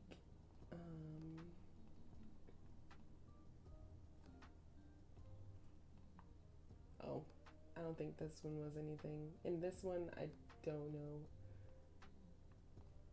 And I think this was just our first, one of them was our first draft of the video of the dance. So yeah, let's play.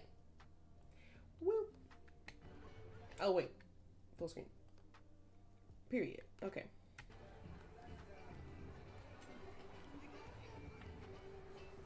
Do it one more time slower for me. Okay.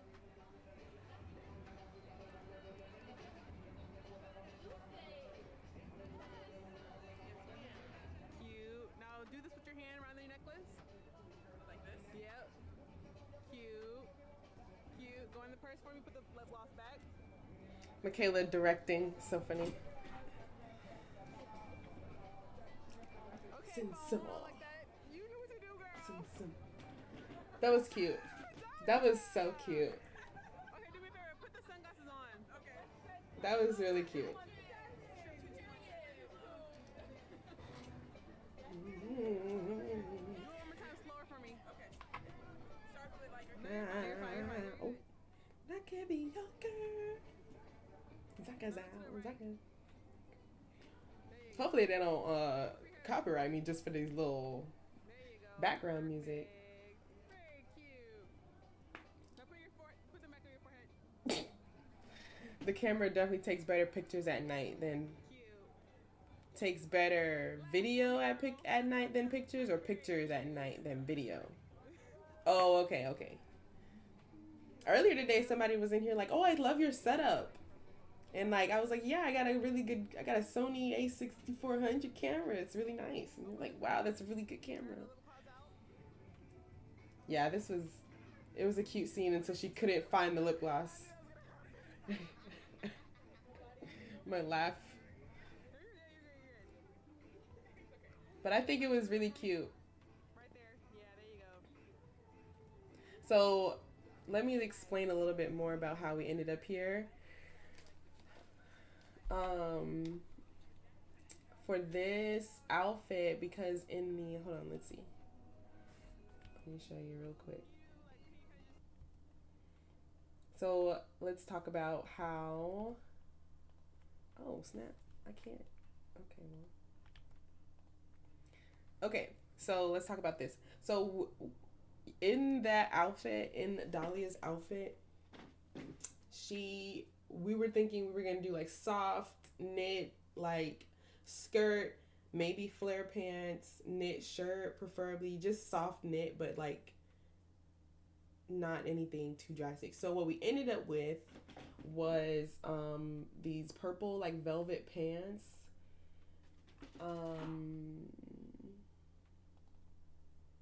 Maybe a good picture. We ended up with these purple velvet pants and a purple sweater as a turtleneck sweater, and I paired it with white belt and my white Anima Iris purse and white shades, because those were the only colors I could really go well with purple in my opinion in the first place. But yeah, the fact that we kind of stuck with the knit and then like the ribbed pants is really what I was kind of trying to hone in on. So I'm happy with that, even though it wasn't like a skirt and it wasn't like super like fluffy or anything. It was still giving like soft vibes, and like she looked really good still, and I liked the velvet a lot. Yeah, that was a cute picture.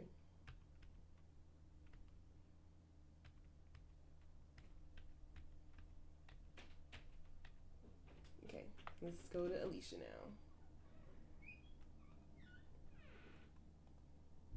Okay.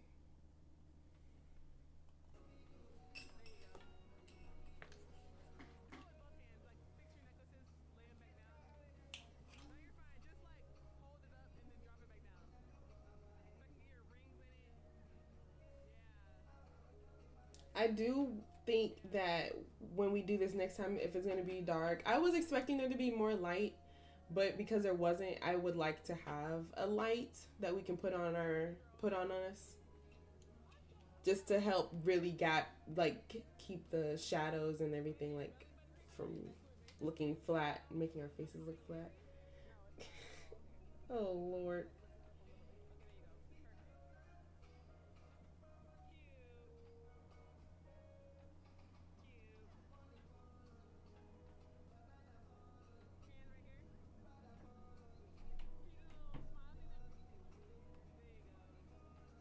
That was cute.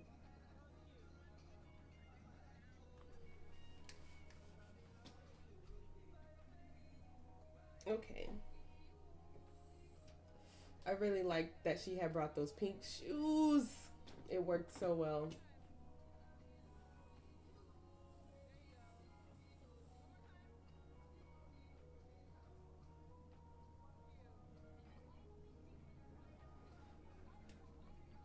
And the purse is my pink Steve Madden. We thrifted the vest, and that was my necklace.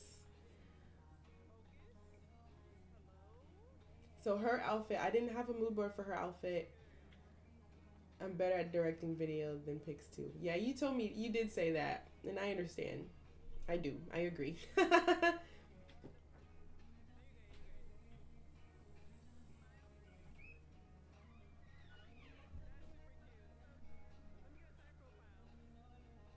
She getting embarrassed.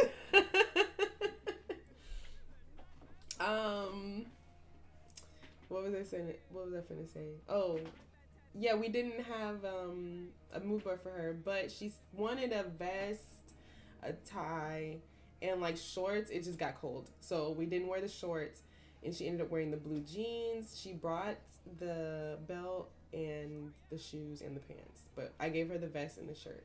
So that was like the highlight, and then we did I closed it by using safety pins instead of like, because it didn't have anything to close it. So this is me, girl. I think I look like, this looks like a Fast and Furious scene. Like the scarf with the glasses really ate. It really ate. I'm glad I did my lashes too. With the, it just looks so old school. Like it looks nostalgic.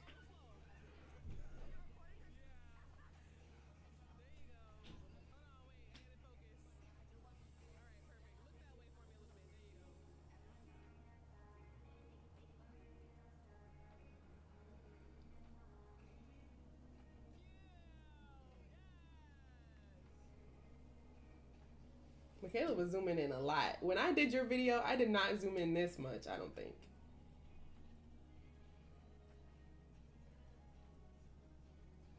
But yeah, I think the videos came out cuter than the pictures did.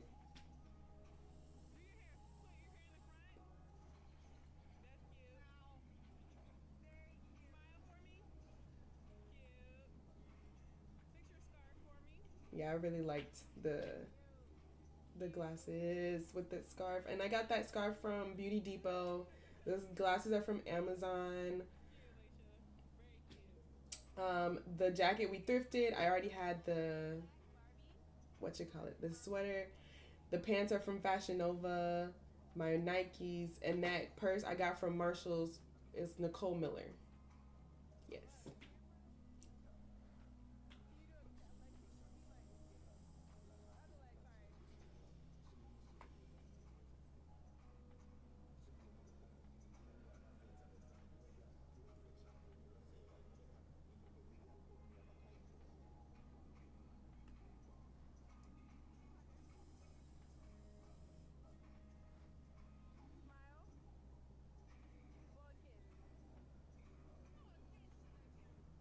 That was cute.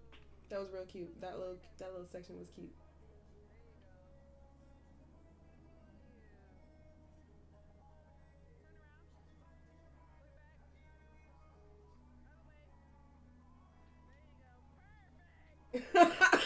Michaela, perfect.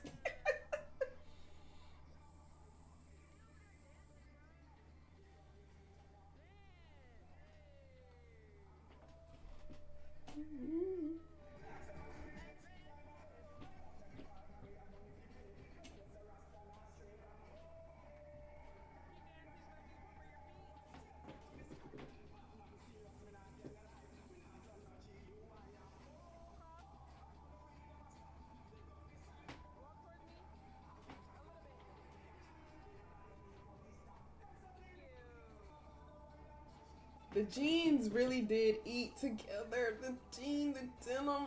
Mm, mm.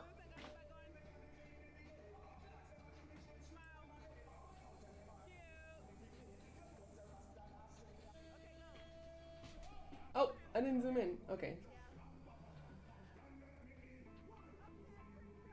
Oh, at first I was like, I can't focus well.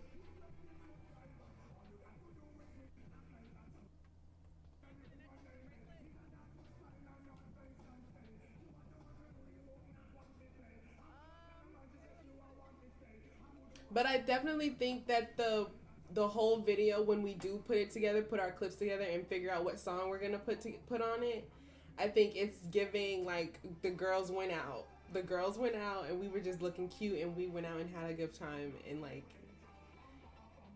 these outfits, honestly, perfect in my opinion. Like I feel like it's something we would actually, if they were things we would actually wear. I feel like it was appropriate for the weather. I felt like we weren't doing too much. Yeah, we really. I'm so proud of myself. I'm proud of us because you guys were like there, like really putting the things together, bringing what you had, and like it really ate down. It really ate down. I really am so happy with how everything turned out. So Michaela's outfit. Let's go back in for a second. I love your videos, Michaela. I feel like it just looks like you're on a convertible, flowing. You're just driving, spending a great night out. A great night out. Yeah, you're close. I didn't get them close. Like I didn't know you were. I didn't realize how close you were getting yours. But yeah, I feel like yours is like that. Ooh, that little camera blur shake. It's giving like we're finna vibe out on the town. And like some parts, like the closer ones, I did start realizing the closer ones where like I wasn't getting your whole body were definitely cuter. So I think I had started zooming in more when you were standing up.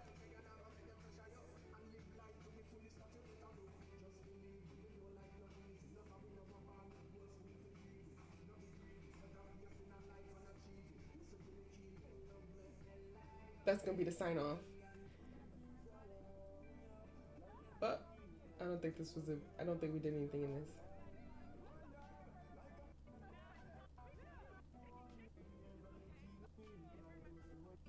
Oh Lord, I did not mean to be recording. Okay, here we go. It was hot chocolate. Hey David.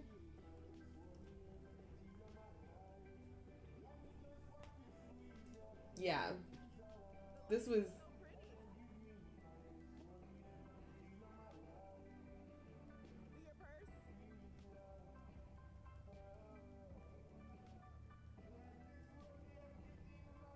I was getting better here. Yes, I got that belt from Amazon.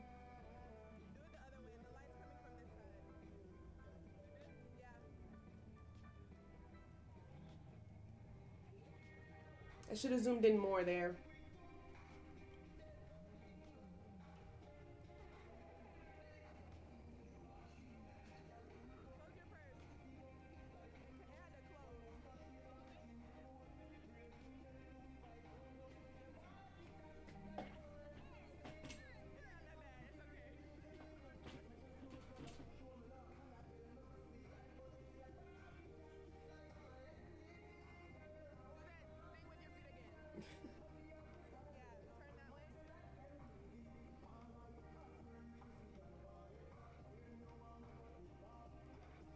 I can't get the angles like you, Michaela. I got to do practice.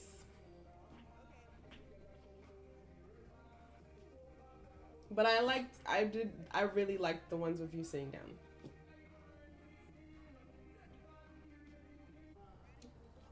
Oh, I didn't turn this one. Hold on. We didn't even do it right, probably. Let me go find one of the videos. I'll just take the last one. But I think some of your pictures also came out really cute, Michaela. Of like the whole outfit. Like that was cute. But you can't even really see it good.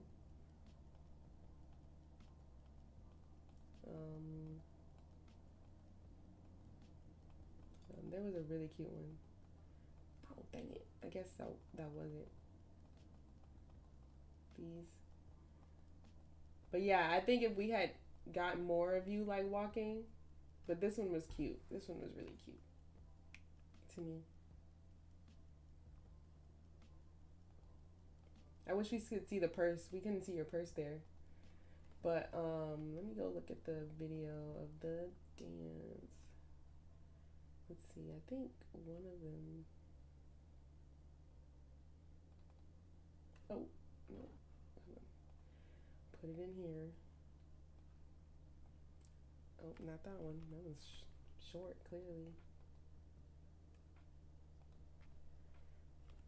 Okay. 14 seconds.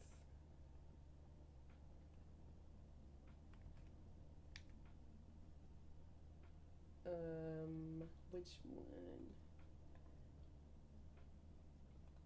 I know the last one for sure we did decently. Okay.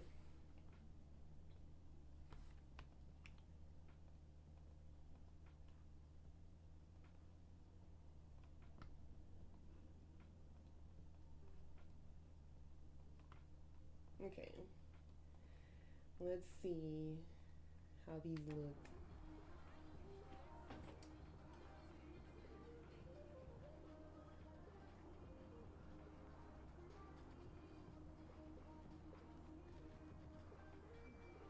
Okay.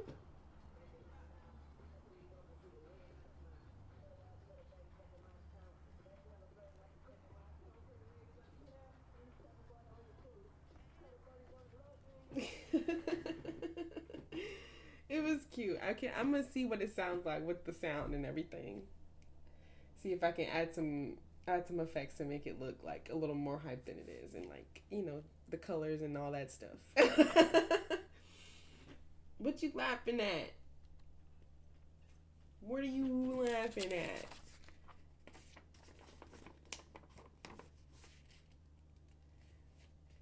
Yeah, it is cute. Yeah. So like, yeah, that was cute. That was fun. Glad we got to do that. Let's go back to the camera. I'm gonna probably pick out my favorite clips and start maybe at least cutting them to take out all the good parts, and then together, or like if you want to take it from there and like do other things, Michaela, feel free. But I'm gonna at least just take out the good stuff. Um, Other than that, I was gonna play MySims tonight, but what time is it? It's only 9:22.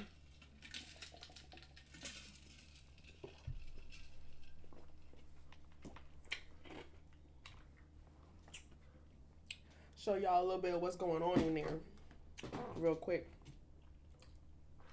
I also would like to play.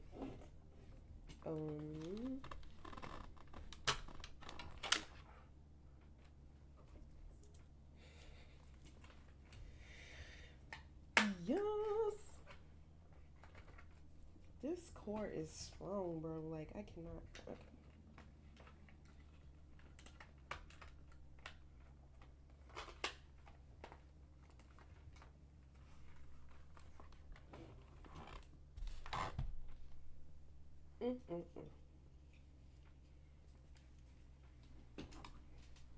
I'm gonna actually. Yeah, I'm playing it on the Switch. Did you watch the video I sent of the girl talking about the games? I did watch the video of the girl talking about the games, and I actually ended up going through her. I actually ended up going through her channel a little bit, and she has this video where she's ranking the Bratz movies from like it was like a tier list. She was making a tier list of the Bratz movies, and like it was like from iconic down to ill. So that was cute. Ooh. Gotta fluff it back out. I was gonna play the game. She seemed like she had some good content you'd like. Yeah, I did like it. I did like her content. That was actually very interesting to find her, so I'm glad you sent it to me.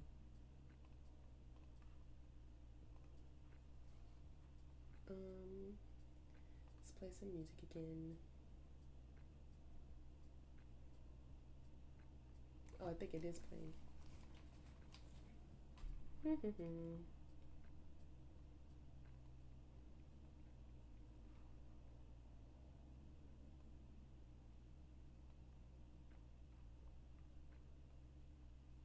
What tripping?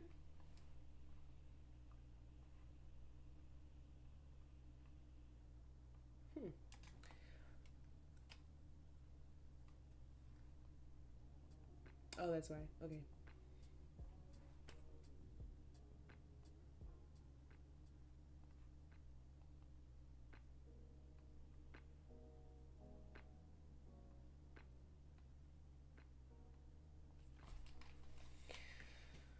Okay. Let's let me get to the game. I might have to be right back because I was just sharing the iPad through the Elgato, so I have to switch it so that I can view the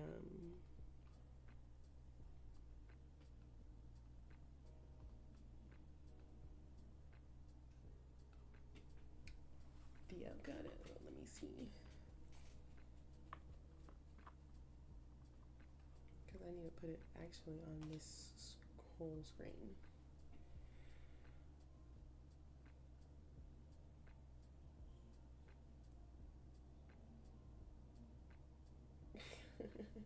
Oh yeah. Oh. Yes.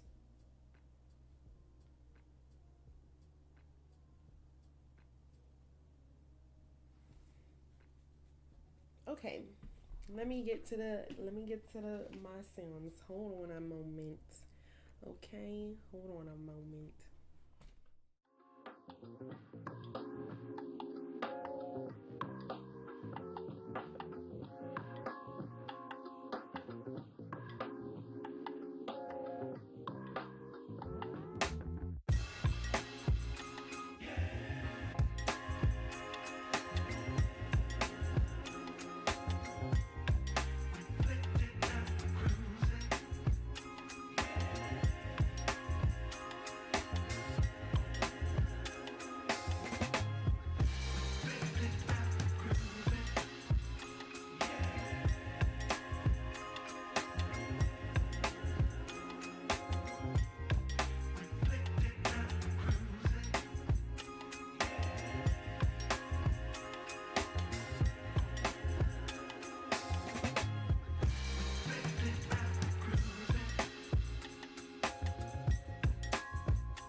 right.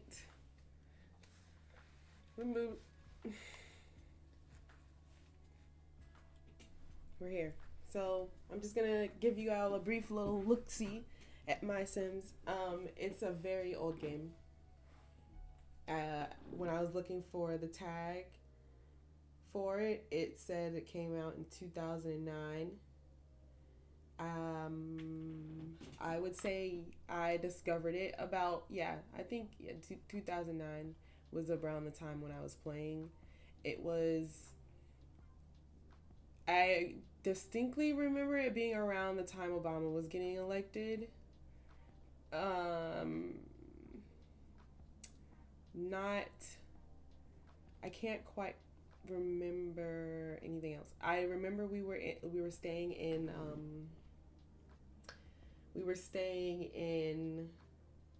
Heritage Isles out in New Tampa.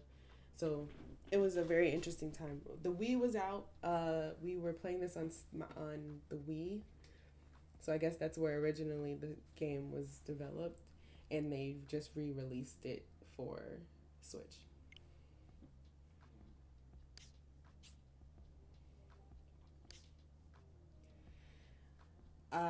It's just when you think about it now, compared to like things like Stardew Valley and the other farming palea games, and even like Sims, it's just a cozy, like mind numbing kind of puzzle, little like just put stuff together, water some things, and that's it. You don't have, not too much.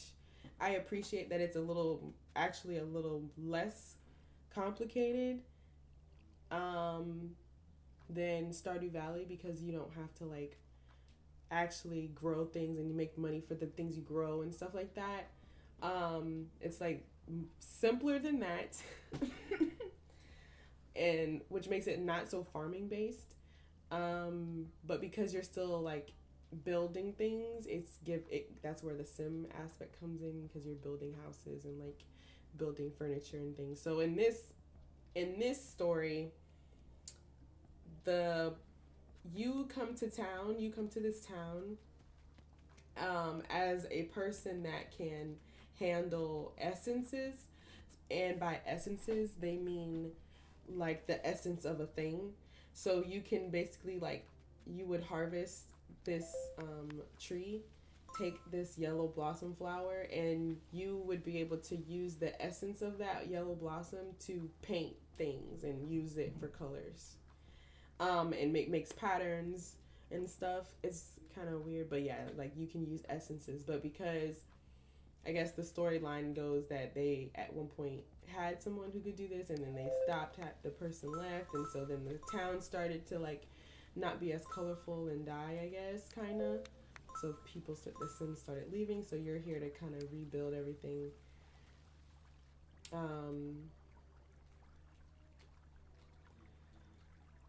I am gonna come and do it, David. But I did say I was doing something, so you just gotta give me a moment. Oops.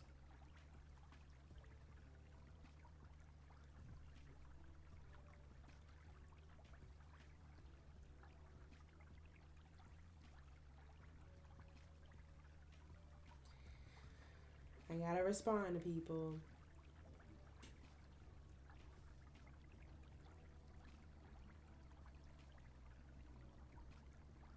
Okay.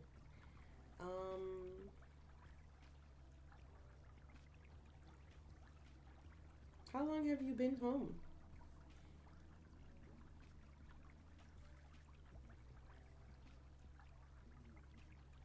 I don't have the notification. How long is what? I said, how long have you been home?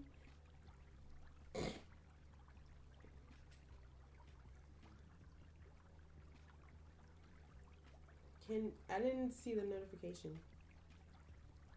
Or I might have saw it, but can you send me the link?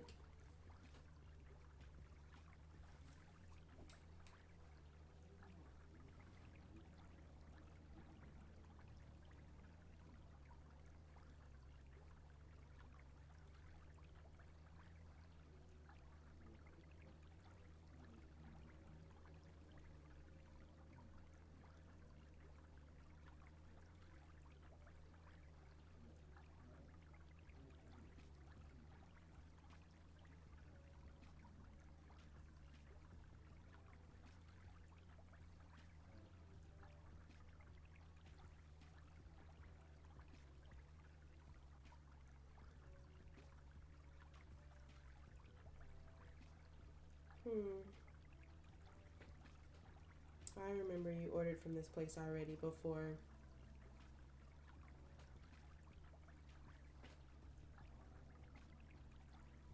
And now you're rushing me? You could have sent me this an hour ago. Can I order from a different place in your group order, or should I just place a separate order? Because I don't think I want this bowl. I'd rather get like the fired up halal grill place now that I realize what you're getting.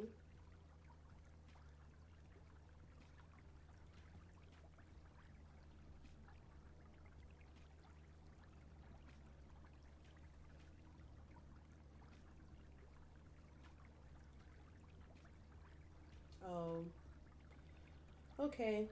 That's fine. I can order my own food then. Sorry to keep you waiting. But yeah, I don't want it from there. I'd rather Chipotle than there. And I understand it being buy one get one free, but you know.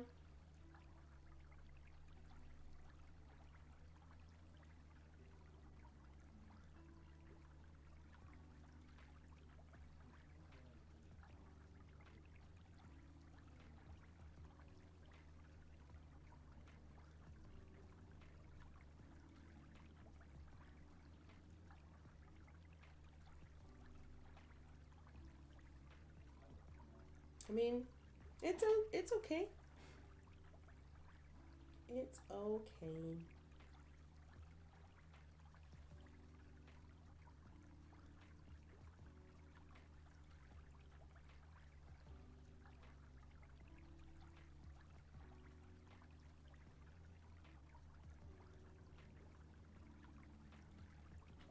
I understand there are definitely better places.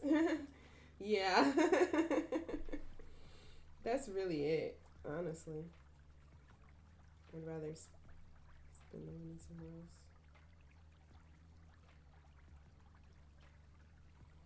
But at least you let me know you were ordering so I could order something as well.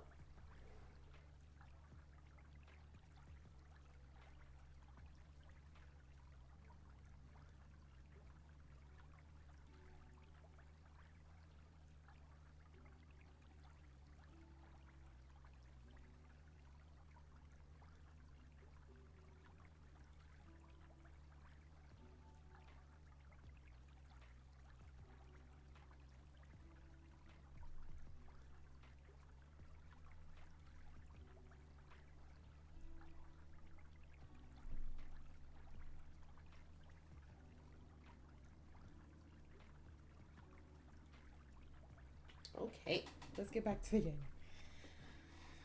Okay, so yeah, I was explaining that it's a little more simple than Stardew Valley, and like I don't think there's like limits on like your bag size and stuff like that. Like Dreamlight Valley and Stardew Valley, they definitely have more like limits on things like that. So this, I would give you that this is um very childlike and very simple. Like you don't have to try too hard to understand. It does. It gives me nostalgia too.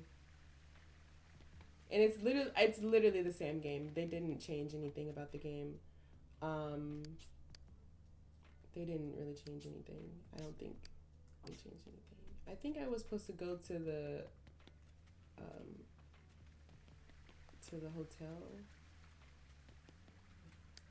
and talk to someone.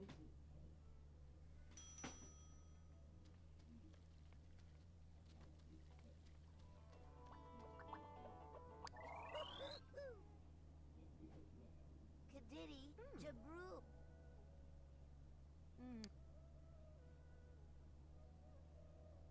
Islamunu. Ibu? A fishing game I might like? Is it on it was super cheap. What do you do in the fishing game?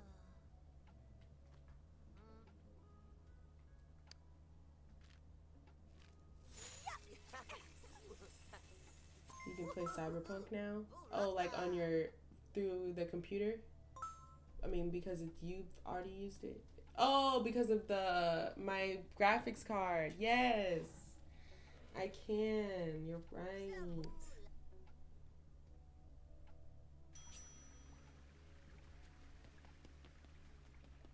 Um, let's see. That didn't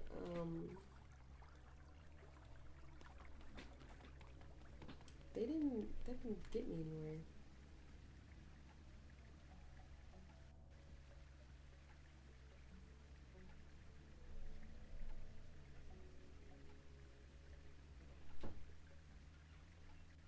My mom's like, "Oh, you still streaming? You wreck you wreck your ship and then end up in a town. They give you a bow and you go fish for money to upgrade stuff and expand." Hmm. Okay, that seems simple enough. Do you have to do anything else?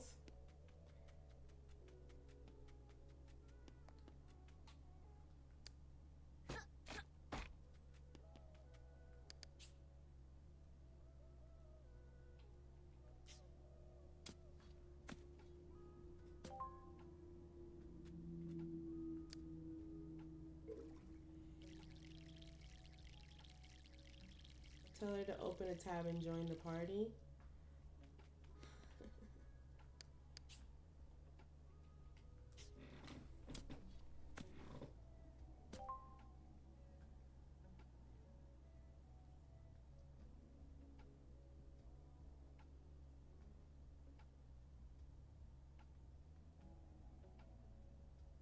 I'm gonna tell her if you can leave it on for my numbers.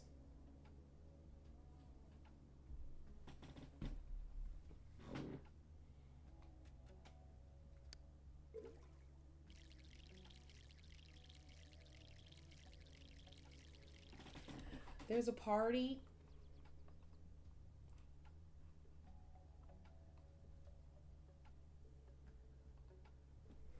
What exactly is the goal of the Sims game? I never really understood Sims in general, never played one. So, the goal of a Sims game is really just to decorate and make stuff and build your own little town. Um, they usually have a storyline of like developing friends and meeting people. Um, you have to go to work. You might have like tasks you need to complete, stuff like that. This one particularly, I think it's just something to do. Hmm.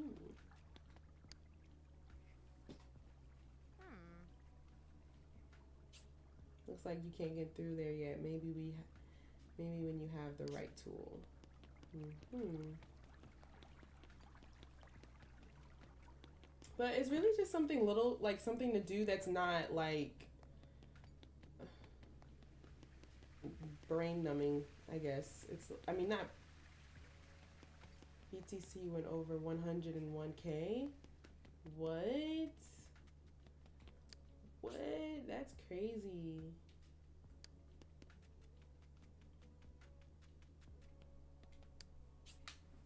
How much money I got? Let me see. Oh, I can build a couch now. Let me build my couch.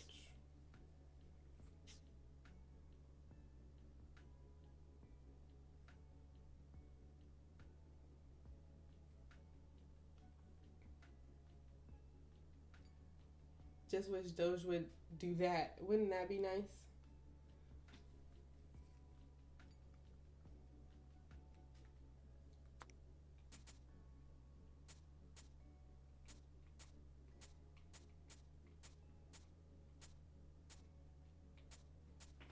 What?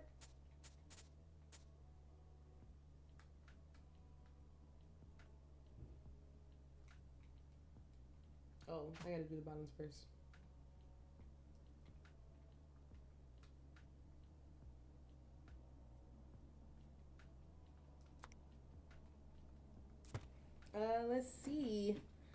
Let's see. Let's see. Ooh. I'm at 487 now in total. Wow. That's insane.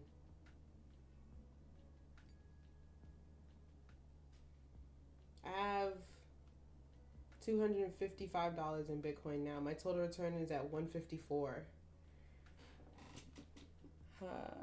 Oh, the building is interesting. You're rich. I got a little something. Got a little change in the bank. Got a little change in the bank. That's it. Buy a McLaren. Wouldn't that be lit? Oh man, that would be so good. That would be dope.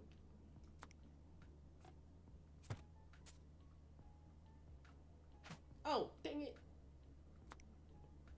So yeah, this game you build. You're basically like the carpenter. Instead of being the farmer, you're the carpenter for the town. Basically, you're the builder. You make custom pieces. Okay. Where does this go? Okay, we're not there yet.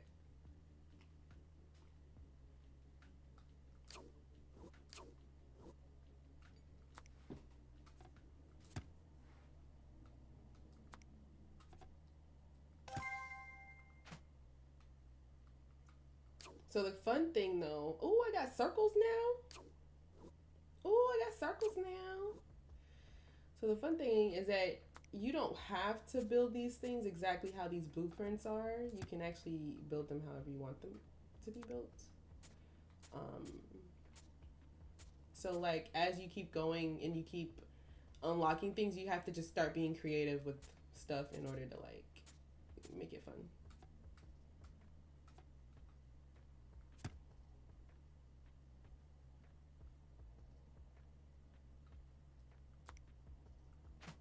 Like I could just do like circles now that I have circles. I could use circles and make it like a pillow. I have to turn the snap off. Hold on.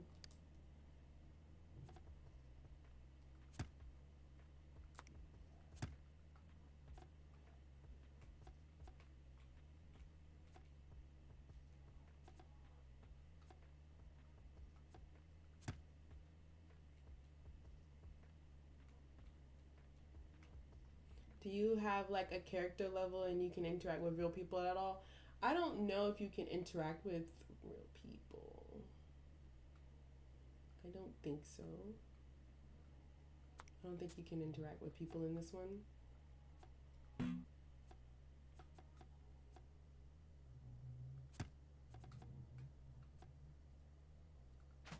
Oh, dang it.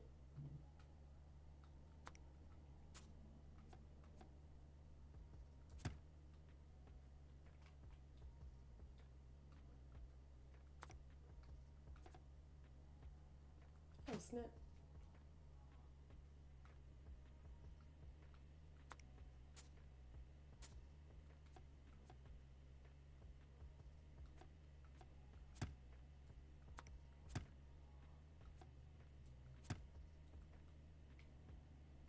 Oh, snap. See? Making it difficult. And that's still not right.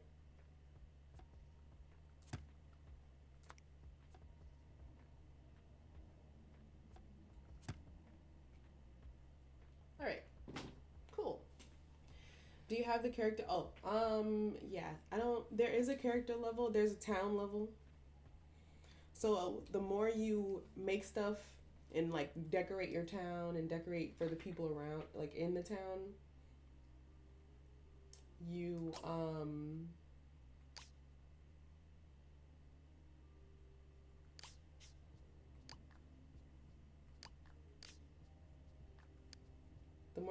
the more you decorate for the people around the town, your town grows in like character and like personality, and then like I think it just starts to develop its own like little thing from there. Now I don't remember getting super far in the game where I don't remember how far in the game I got, because when I used to play the game, we were renting it, and I never got to like play it for more than 2 weeks at a time, I think. So I don't know much how far the game actually ends up getting. You know what I mean? I should probably save that stone. I should probably save that essence of stone, because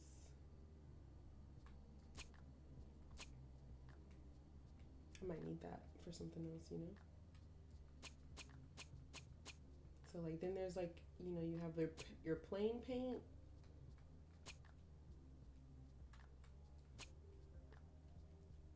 And then you have like your essence paint. And the essence paint, oh, press X.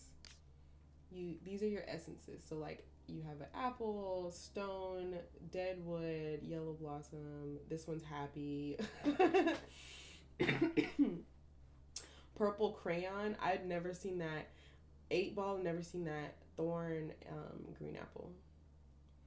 So I really liked this red. Zoom out. Okay. And then let's see, maybe like, I think there was some nice orange in here. Nope, not this one. This one had a nice orange.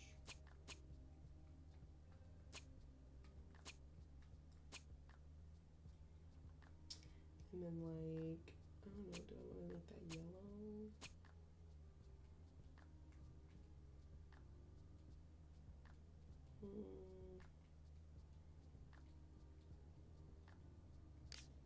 Maybe not. Let's do green maybe.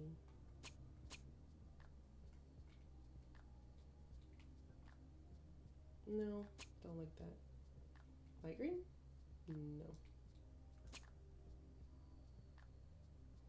I don't have anything that's blue. Guess not. So what does everything look like? 8-ball, that's purple stars. Huh.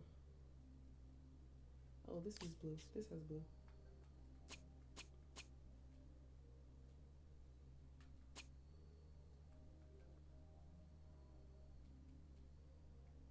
Actually, I kind of want to do the purple instead of the orange. Interesting. No, I don't have any more. Oh no.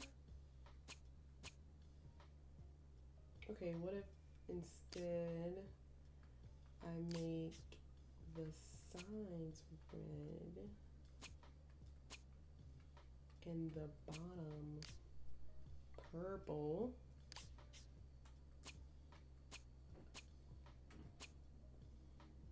I'm not mad at that. It's kind of cute, kind of cute. Screw it, why not? Okay. So yeah, now I could be doing this same kind of thing in real Sims, whereas like the real people, and like I recently just came across a bunch of custom content that I want to go through. So like I think I'm gonna just start playing Sims a little bit more because it actually is really fun to just build a bunch of stuff and like put things together.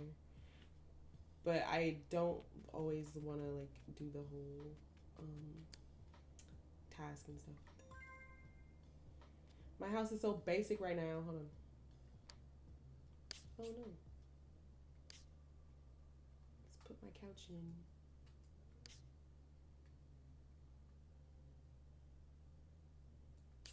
Gotta add that pop color. Gotta add a little pop color. Move it.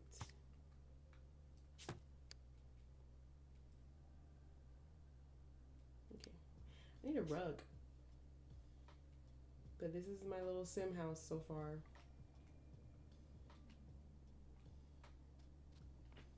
Did I obtain that thing?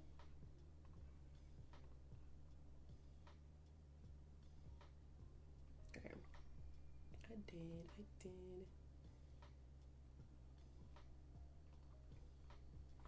Okay.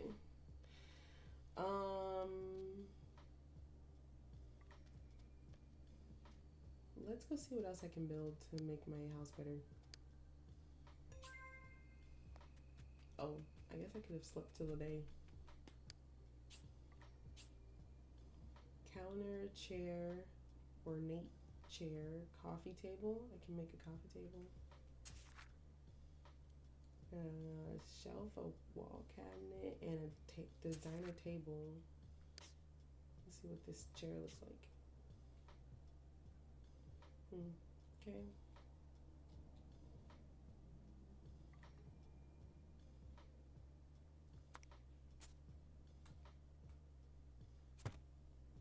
What if I did like all my furniture was circular? I feel like that might make it harder to work. Oh, what am I doing? Press Y. Oh, did it again.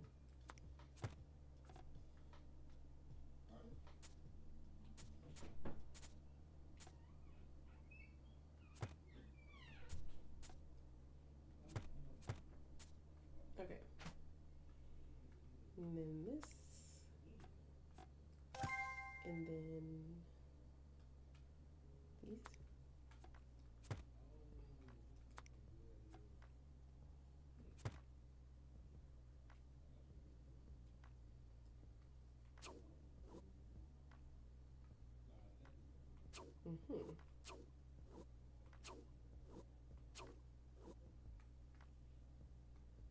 Oh, this. That's unnecessary. Oops.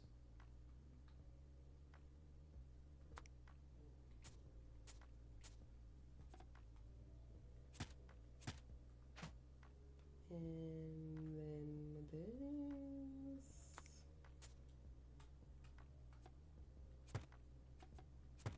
And then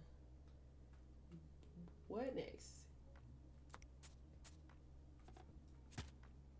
It's like a little puzzle game, basically, at this rate. Oh, that. And then this.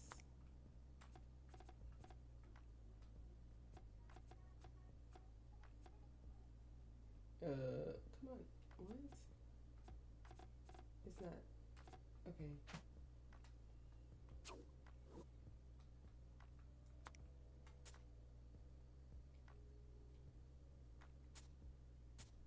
What? Where'd it go? Where'd it go? Oh, there it goes.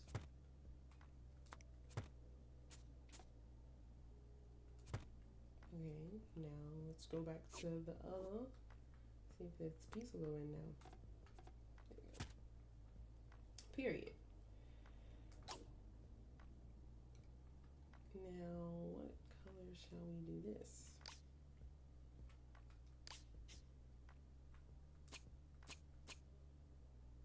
Ooh, I have 20.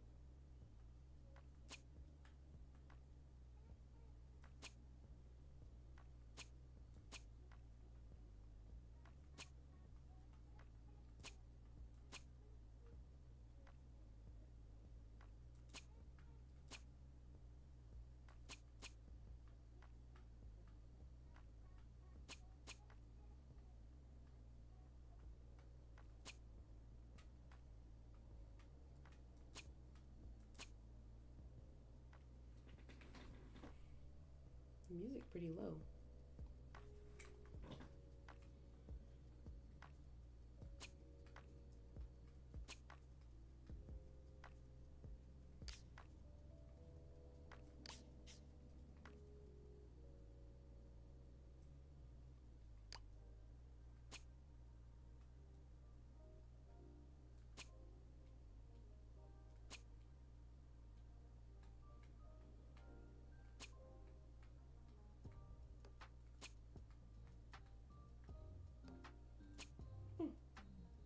Oh, dang it.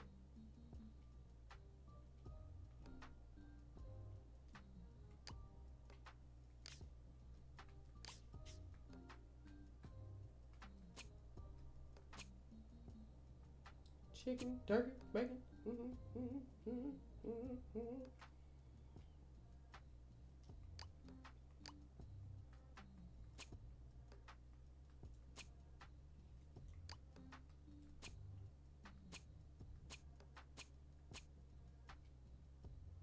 Okay. Is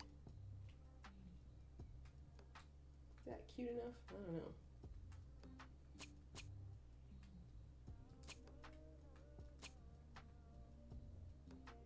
kind of interesting, I guess. Okay, sounds good. I'm probably gonna get off soon.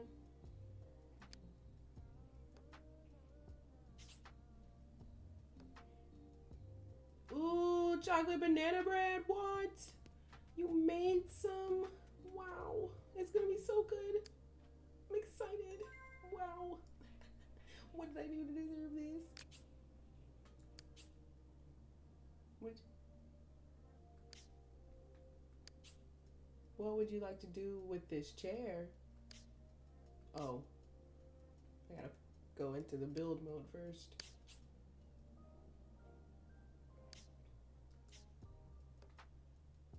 Mm.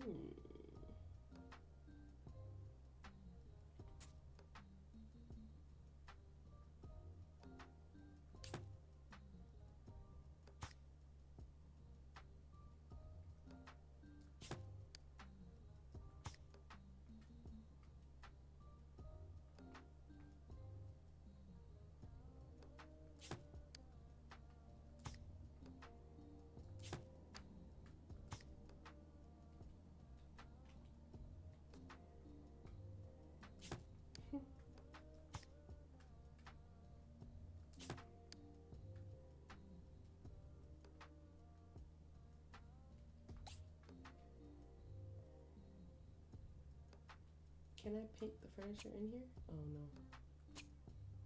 Dang it.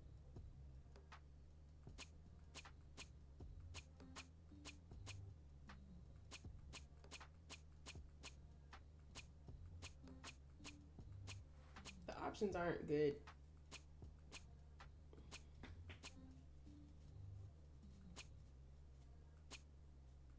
As you can see.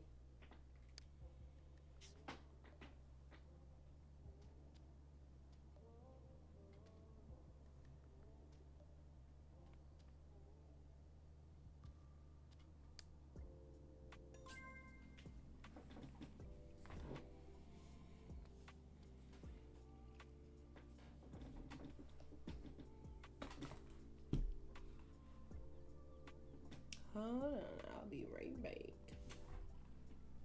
Uh-oh.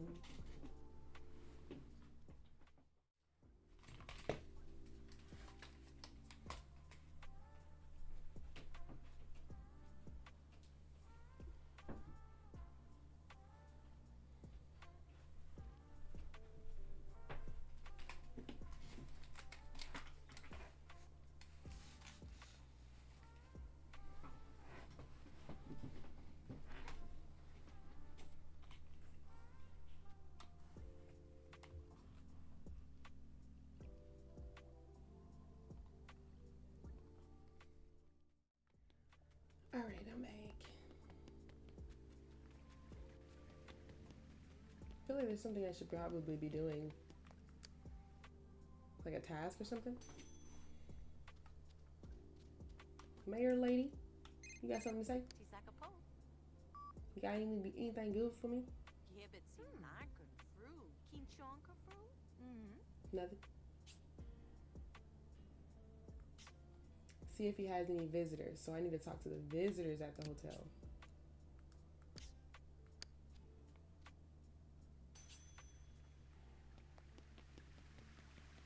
Somebody need a house.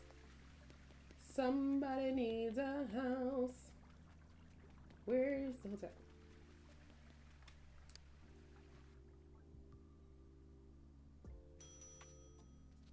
Hey, Mr. Pizza Man, Mr. Shelf. He's Wooby. Chubneb? I'm Chef Gino. If you build me a restaurant, I can bring world famous pizza to your town. Okay.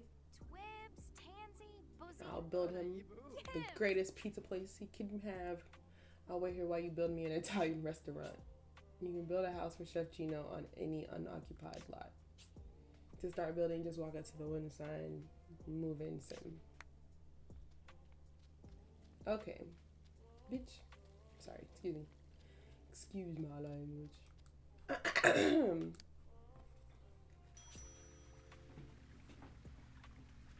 Okay, pizza place. I think a pizza place would be good right here.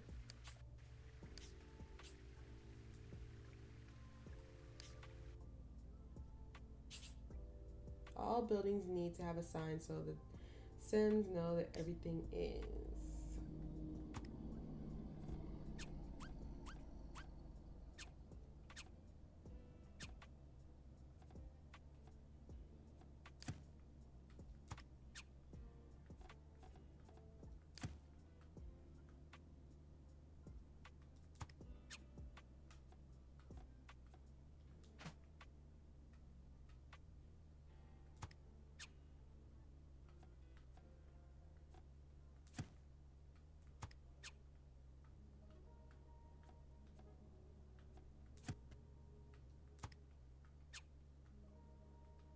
I don't know what I'm doing.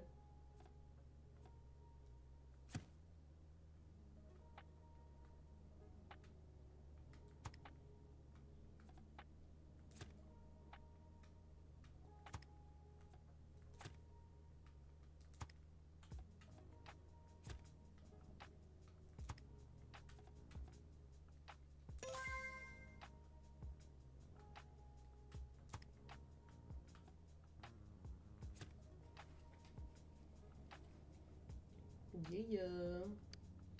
My little pizza shop is coming along nicely.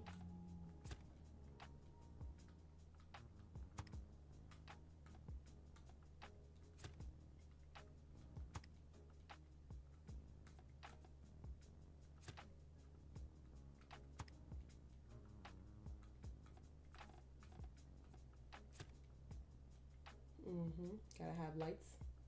Got to have lights. Right. And another window. Hicks, yeah. Cute. Super cute.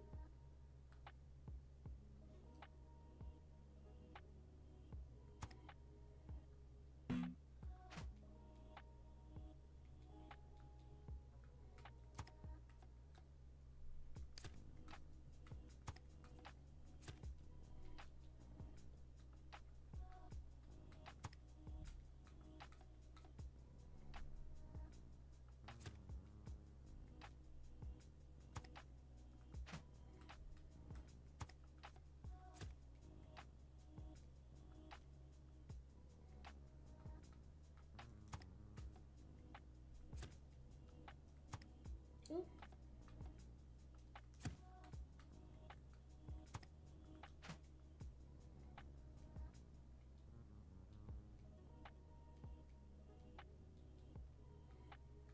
There's too much going on in here in this corner. I don't know if I should put it at the bottom, at the top. I kind of like this in the corner, but I don't like it right above.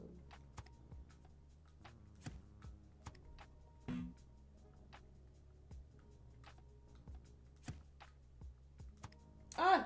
I'm trying to get the sign.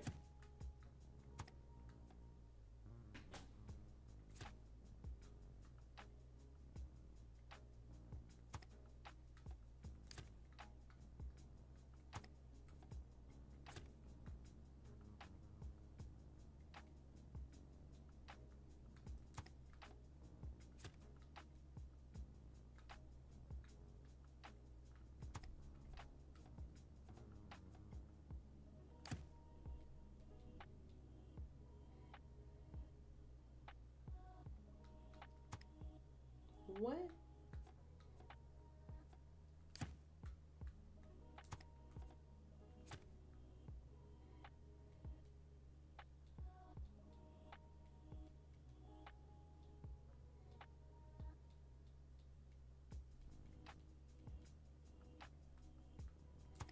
I don't know.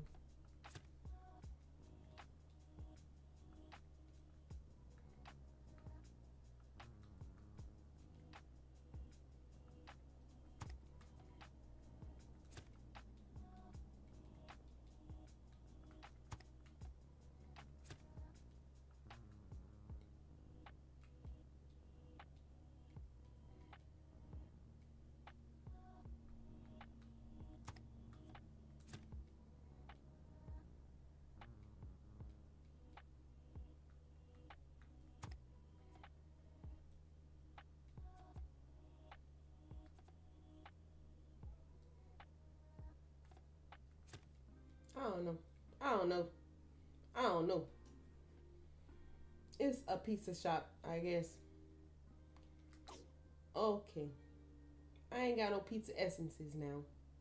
What am I gonna paint with?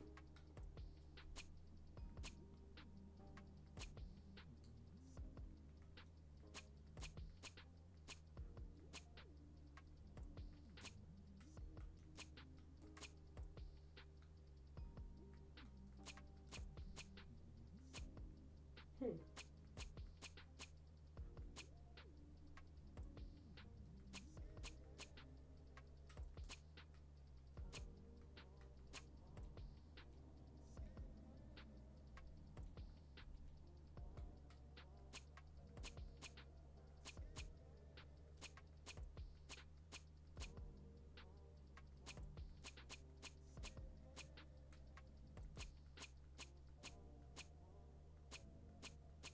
Mm-hmm.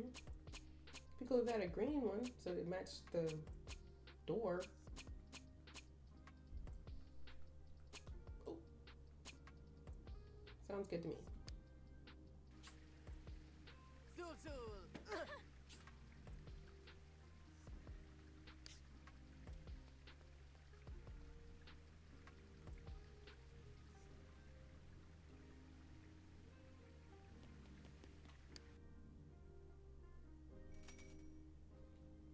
See how big it is on the inside when you make the, even if you make the outside crazy. Hey, Michaela. Hi.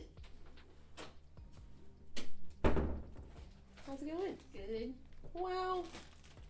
Oh, you got it real cute in here. Hey, y'all. For the camera. Michaela's here. It's over here. Whew. Well, guys. Oh no, why is he looking sad? I remember all this. I know, right?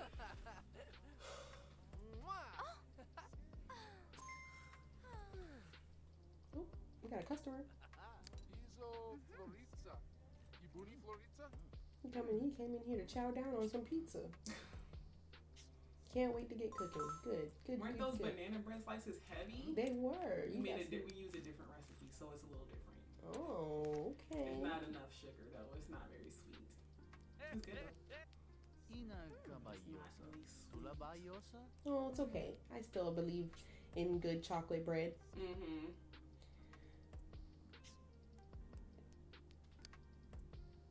Well, I've had a good time, but then I pretty much showed, how everything works in the game. And what it's all about for the most part. I would like to see, how if there is a story and, how do I start, leveling up other things and, seeing what else I can do and, getting to a cool house and stuff. So we'll see, We'll see. Let me save. But yeah, next time I stream, I think I want to do, I don't know, maybe something fun, fashion related. I'm not sure yet. I do know I want to do R&B trivia night this month, so definitely looking forward to that. And then I also want to start these get ready with me challenges. Okay. Oh my gosh, I didn't. Yeah. But yeah, I was thinking about doing these get ready with me challenges. Mm-hmm. With different people, right? No, actually, with just me.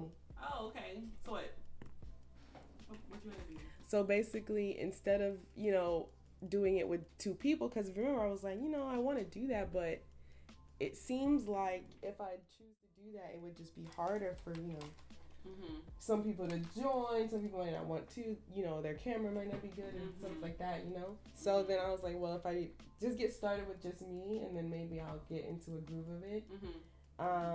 But yeah, basically just I pick a category, or maybe the audience picks a category, or we do a roll or something, fortune wheel or something, and then I'll just go look for an outfit or something like that, or I'll bring some stuff in here and just figure out what's the best thing that I could put together. I don't know. Something Yeah, that like sounds that. good. But Sounds yeah, fun. maybe I'll do and I would try to do those on like Fridays, and that would be my game for the week. And then eventually people can do it with me. I was also considering doing like kind of like charades on stream, but like just doodle challenges or something, like art challenges, like who can draw this most accurately, kind of things. And maybe we can use Discord and like just use your notes app. Yeah, that sounds fun. That sounds really fun. Or like use Instagram. Yeah. And just send it to me on Instagram. There used to be a game that was like that. Yeah, I remember. I don't remember what it was on. Yeah. I know what you're talking about though. Yeah, it was fun. So yeah. So those are my plans for this month, and yeah, that's all. Thanks for being here, guys. How many people are still here at this point? Just 2? Nice. I saw it said 6 not too long ago. Nice. Thanks for being here, and I will be streaming again on Friday, hopefully, and if not Friday, it'll be Saturday, and I'm gonna make a calendar, and I'm gonna try to stick to it, but I'm also gonna just schedule out the events and stuff so that we can just plan to do that on those days. All right. Anywho, I guess that's all for me. I can't find the freaking ending screen. There it is. All right. Bye.